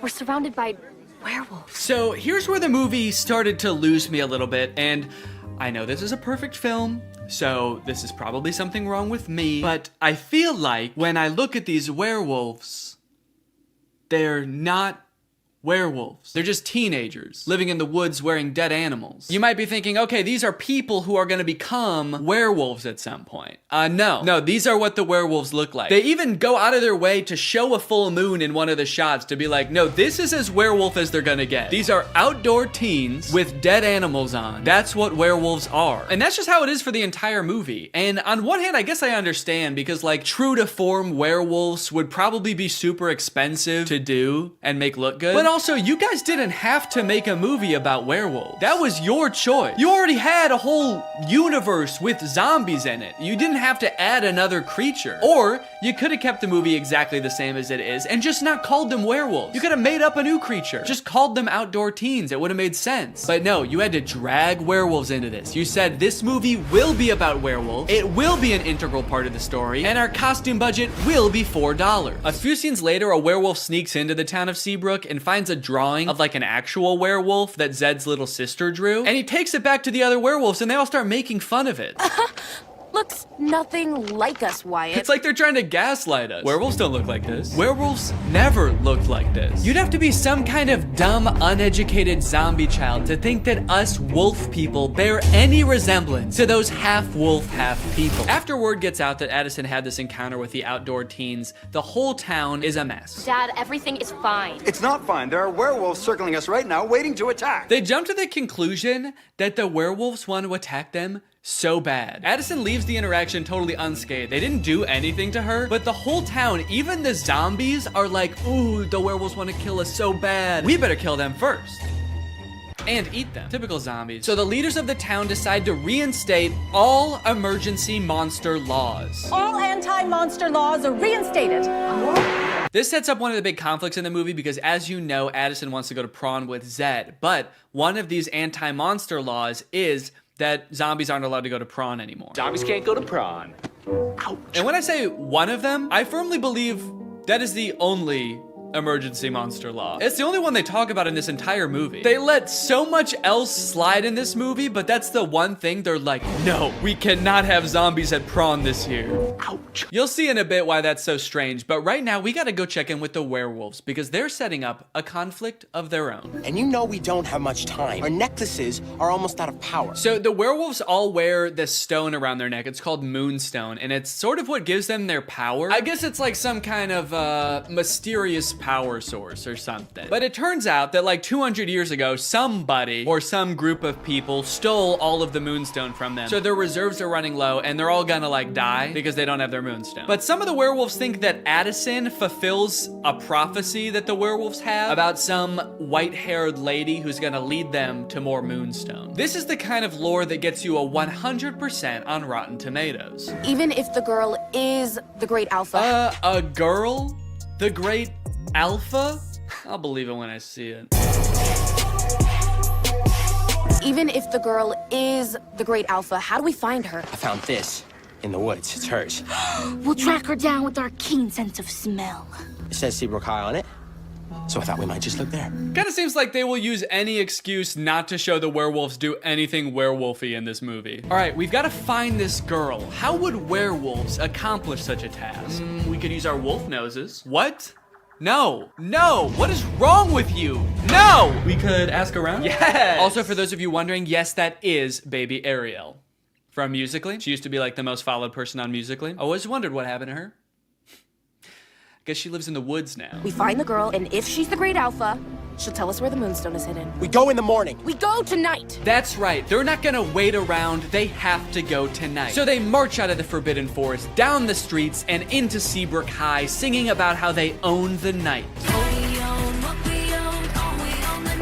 Then they open up a vent and crawl into it, and they wait until morning. So kind of seems like they didn't really need to go at night, did they? They all file into the vent so dejectedly. They're like, maybe we should have researched what this place is. I guess we don't know what a school is. They're not here at night. Imagine they accidentally went on like the last day of school before summer. A janitor finally comes in after 80 long days and finds 20 dead werewolves in a vent. That day at school, Bucky and Zed both decide to run for class president. Zed because he wants to reallow monsters to go to prawn, and Bucky, I don't know, he probably wants to like divert more of the school's funding towards an unmanned drone for the cheerleading team. But then, suddenly, I will make Seabrook a place that embraces zombies and werewolves. What? Where? Oh, there? What a lucky guess. How can you tell? People peering in through glass doors? Yep. Those teens live outdoors. Man, Will, we can't go to war with the whole town. We'll never find the Moonstone if they're on high alert. Yeah, dog, I think that ship has sailed. You guys just charged them growling and gnashing your teeth. I think they're on high alert. Hey, all that stuff we did back there, that was we were just messing around. We're just a bunch of friendly teens. Don't look at her. Do not look at her. Sorry. We werewolves so admire your town, and we just came here to join your school. Okay, well, that's obviously not allowed. You guys were about to kill them, and also the emergency monster laws are in effect, and there's definitely one forbidding such things. Technically, the Forbidden Forest is within the school district. What? So welcome to Seabrook. What? Wow, guys. The emergency monster laws are working great. No, you did so good. You did such a good job. They were so close to killing you, and they only stopped because they found out Bonzo's not allowed to prawn, so... Good rule. So just like that, the werewolves enroll at Seabrook High. And wait a minute, all of the werewolves look the same age. Are they all teenagers? Or are some of them like 80 years old? Are some of them babies? And how does that work in dog years? Are they going to classes? I don't even know if they know how to write. They're not gonna be able to find the moonstone. They're gonna be too busy failing all their classes. So Zed is worried about losing the class president election to Bucky, so he decides to go over the new untapped voter base, the werewolves. Werewolves of the swing vote. Hello, wolves. I'm Zed. Do it like the zombies do. Yeah, for some reason I feel like the werewolves aren't gonna care who becomes the class president. They don't know what a president is. They don't know what school is. They live in the woods and they wear moonstone, dude. You have no fucking clue. Come on, we've got moves to bust. Throughout this whole movie, Addison has her own thing going on too, where she just feels like she doesn't belong anywhere. That's right, despite being a bleach blonde cheerleader at a Disney Channel high school who was literally elected captain of the cheerleading team in this movie, she just doesn't fit in. I don't feel like I belong anywhere, where. Which makes her that much more susceptible when the werewolves come a-knocking. The werewolves are starting to get desperate, and given that they think that Addison is the great alpha, which again, she could not be, they bring her back to their cave and ask her for help. I believe you're the great alpha. I believe you're a werewolf. That's it. That's why she doesn't fit in. That's why she has ugly hair. It's because she's a different species. It finally makes sense. So they do a little dance, they do a little wardrobe change, and now she's a werewolf. Damn, that was a fast costume change. Did she know they were gonna rip her clothes off down there? This seems terrifying if she didn't. The rest of the gang gets worried when they realize Addison is gone with the zombies, so Zed shows up and he just fucking kills one of them. Holy shit, dude. And we never see that guy again. I think he's dead. The explosion came from Seabrook Power. Seabrook Power is the birthplace of zombies. A little lime soda mixed with some mysterious energy, and bam! Zombies. Nice story, but it doesn't concern us. Nice story about you and your unknown electricity fuel, but we've got our own problem.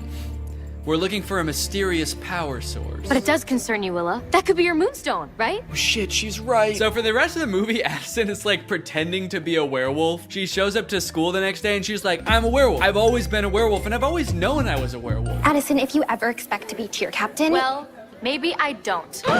Maybe I'm not meant to be cheer captain. Maybe I'm meant to be eating gerbils.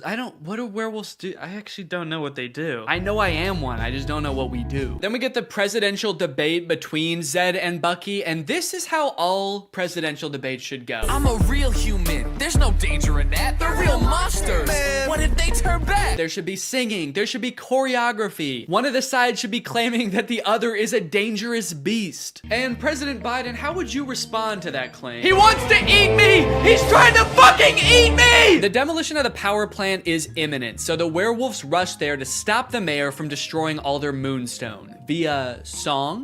It does not go very well. Arrest them! Oh my god, dude, he said arrest them, not gas them. Colloidal silver. That'll tame those beasts. You know, for a government that just found out werewolves exist, they sure seem to have the exact chemical compound that would hurt them most. Colloidal silver shuts down their nervous system instantly. Just a hunch. Then Addison and the cheerleaders show up, and then Zed and the zombies show up, and now they're all singing, trying to convince the mayor to shut this thing down. Okay, at this point in the song, they're just having fun with it, man. They're just splashing around. I don't even think they're trying to convince the mayor anymore. He's not even in that part of the power plant. He's just standing alone in the main entrance now. You can hear music just vaguely echoing through the plant. Okay, I get it. I think I figured it out like 20 minutes ago, guys. Okay, so I've got good news and I've got bad news. The good news is they decide not to blow up the power plant. Stop the detonation. The bad news is the demolition guy accidentally does it anyway. Shut it off. I can't. And also, Addison finds out she's actually not a werewolf.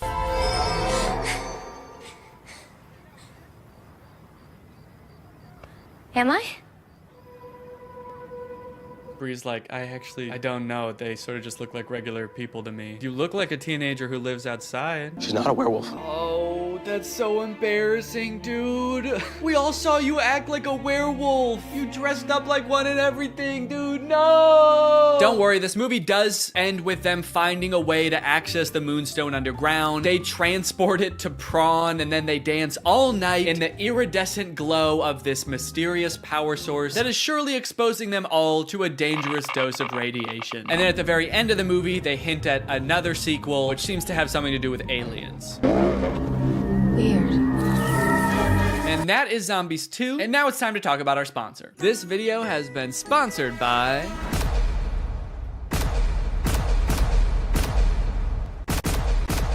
Guys, it's the season of giving, gathering, and with HelloFresh, it can be the season of saving. You can actually save money this holiday season with fresh, delicious recipes delivered straight to your door. It's cheaper than takeout, it's easier than grocery shopping, and the meals turn out so good. I like HelloFresh because I'm not really much of a chef. Okay, I don't really know how to cook well, but every time I cook HelloFresh, it ends up turning out great. Last night we had these Tex-Mex enchiladas. Didn't take too long to prepare. Turned out great. Honestly, best homemade enchiladas I've ever had, and I was the one who made them at home. I've got a lot going on. I've got a baby. I've got family visiting. It's a busy time of year. So sometimes it can feel impossible to get a good, nutritious homemade meal in, but not with HelloFresh. Can I let you in on a little secret? Some of their meals only take 15 minutes to prepare. How is that possible? Must be Santa. And guess what? HelloFresh is actually more than just dinners. They've got breakfast, they've got lunches, they've got snacks. So you can start skipping the grocery store for a variety of meals. HelloFresh is making life so much easier. So if you want to check out HelloFresh and for free breakfast for life, visit the link in the description or scan this QR code. One breakfast item per box while subscription is active. That is free breakfast for life with HelloFresh at my link. Again, this QR code. Don't use a different QR code, it won't work. Thank you to HelloFresh for sponsoring this video, and thank you to you guys for checking out HelloFresh. All right, thank you guys for watching this video. If you're new here and you're not subscribed yet, make sure you subscribe and turn on my notifications to join Greg. We are the fastest growing army on YouTube. Do not look that up. I'll see you guys next time. Bye-bye. Hello, Greg. Why are movie studios making bad movies on purpose? I swear to God they are. I'm sure most of us by now have seen clips from the new Pinocchio movie. Father, when can I leave to be on my own? And that had me pretty skeptical, honestly. You're trying to tell me they made it and they were like, the main selling point of this movie is that it will be good? No chance. And now I've recently seen people talking about this movie Marmaduke. It's about a cartoon dog voiced by Pete Davidson. It has 0% on Rotten Tomatoes. I've watched it and it is in fact the worst movie you'll see this year. And it just really seems like they're trying to make bad movies on purpose. This movie is just heinous. It feels like Netflix just like fed an AI a bunch of scripts of bad movies until it spat out Marmaduke. This movie is not good at all. I think it has 0 redeeming qualities, actually. There's nothing good in this movie. I would even give it a negative score if I could. I like that I said that as if there's something stopping me. I'm my own entity. I'm not limited. I don't have a boss telling me I have to give it a positive score. I'm gonna give it a -6 out of 10. Once upon a time, there lived a very large and very sad doggy. His family got mad at him just for being himself. We begin with a narration from Pete Davidson himself, who could not sound less interested in explaining the exposition of this movie. Marmaduke was some fucking dog, dude. I don't care. I'm dating a Kardashian, man. You think I need this? I personally don't have a problem with Pete Davidson. He's a funny guy. He was not up to the task of being the main character in this movie. This is a cartoon dog. You need someone with like a crazy range. Pete Davidson's emotions range from high and pleased down to high and indifferent. That's about all the variety you're gonna get out of Pete Davidson. After watching the movie all the way through, I'm not even 100% sure that Pete Davidson even knows he's in this movie. I haven't seen Pete Davidson do any promotion for this movie. I don't think he's done interviews talking about, you know, getting into the role of Marmaduke. I would not be surprised if they just like took audio excerpts of Pete Davidson from like other TV shows and just like found a way to make a movie about a dog around them. You can't ban me from Billy's party. It won't be a party without me. Gather round, boys and girls, and watch this. Go ahead and look at the characters in this first scene here and tell me, what is your reaction? Art is subjective. What you like depends entirely on your life experience, your personal taste, you know, where you were born and raised. For example, I was born in the 1990s on Earth, and I hate every single one of these characters. There are 3 body shapes in the universe of Marmaduke. There is eerily slender, bouncing egg. That's right, they don't walk, the round characters. They just kind of bounce from place to place. And then there's Mom. Mom has a serious case of the Pixar mom syndrome. I guess the creators of Marmaduke decided to take a page out of Pixar's book when designing the mom, and then they ignored all the other pages in the book about like how to make a movie. Anyway, through a little bit of narration, we find out that the reason Marmaduke is not allowed at this party is because he's basically a terror to the family. Marmaduke is a nightmare. He chases the cat, he tackles the local butcher for some bones, he beats the shit out of the dad. This dog is terrorizing his family. This is a bad boy. Don't you think you're being too hard on poor Marmaduke? He's gone too far, Dottie. Maybe we need to enroll Marmaduke in obedience.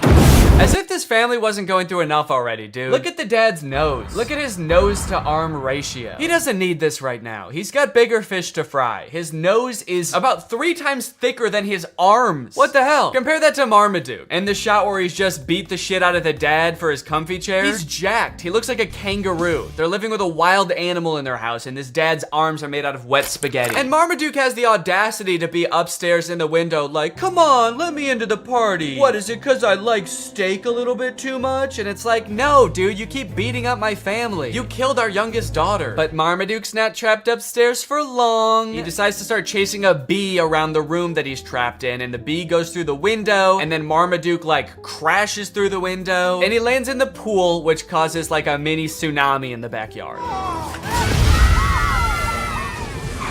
Who wants a hot diggity dang that dog? You know this dog is bad when the dad turns around and just sees a tidal wave coming towards him and he says, dang that dog. As far as he knows, the dog is upstairs in the room. He didn't see Marmaduke fly in the pool. He just turned around. This man saw a tidal wave and was like, the fucking dog! This family has suffered so much at the hands of this dog. Paws of this dog, that the dad could see like an overseas power plant collapse and then explode and be like, I know Marmaduke has something to do with this shit. Anyway, this guy is Guy. His name is Guy. He is Drew Gooden's biggest fan, and he is a dog trainer. The pool flop incident sort of goes viral, ends up on TV and everything, and Guy, being like a world famous dog trainer, sees Marmaduke, this poorly behaved monster, and decides, hey, this would be kind of an interesting challenge for me to transform Marmaduke into like a good boy. At first I thought this guy was gonna be the villain of the movie because he's like rich and British, and I think that it's the law in cartoons that the bad guy has to be rich and British, but this guy is actually, he's not that bad. He's a little greedy, but he's not the bad guy. So Guy goes over to Marmaduke's house and talks to the owners and is like, hey, if you let me train your dog and enter him into like dog competitions, we could win $1 million, and I'll share the $1 million with you, which is actually a very nice thing for a rich British man to do in a cartoon. The family says yes, so Marmaduke gets to train with this experienced, highly awarded, rich and famous dog trainer. And they start training right away. Or actually, sorry, Marmaduke doesn't want to train at all, so the trainer starts beating the shit out of Marmaduke. If you don't get out of my way, I'm gonna have to unleash thunder. Lightning. As you wish. Yeah, that's right, they're about to fight. Marmaduke doesn't want to train, so they start like backing up and putting their deuces up. When this part happened, I was like, this is crazy. This human's not actually about to start punching a dog, right? And luckily, I was right. He kicks the dog. Dude, he kicks the dog, throws him into a tree. You're like the most famous dog trainer in the world, and this is your secret method. Dog training tips your trainer doesn't want you to know. Beat the shit out of your dog.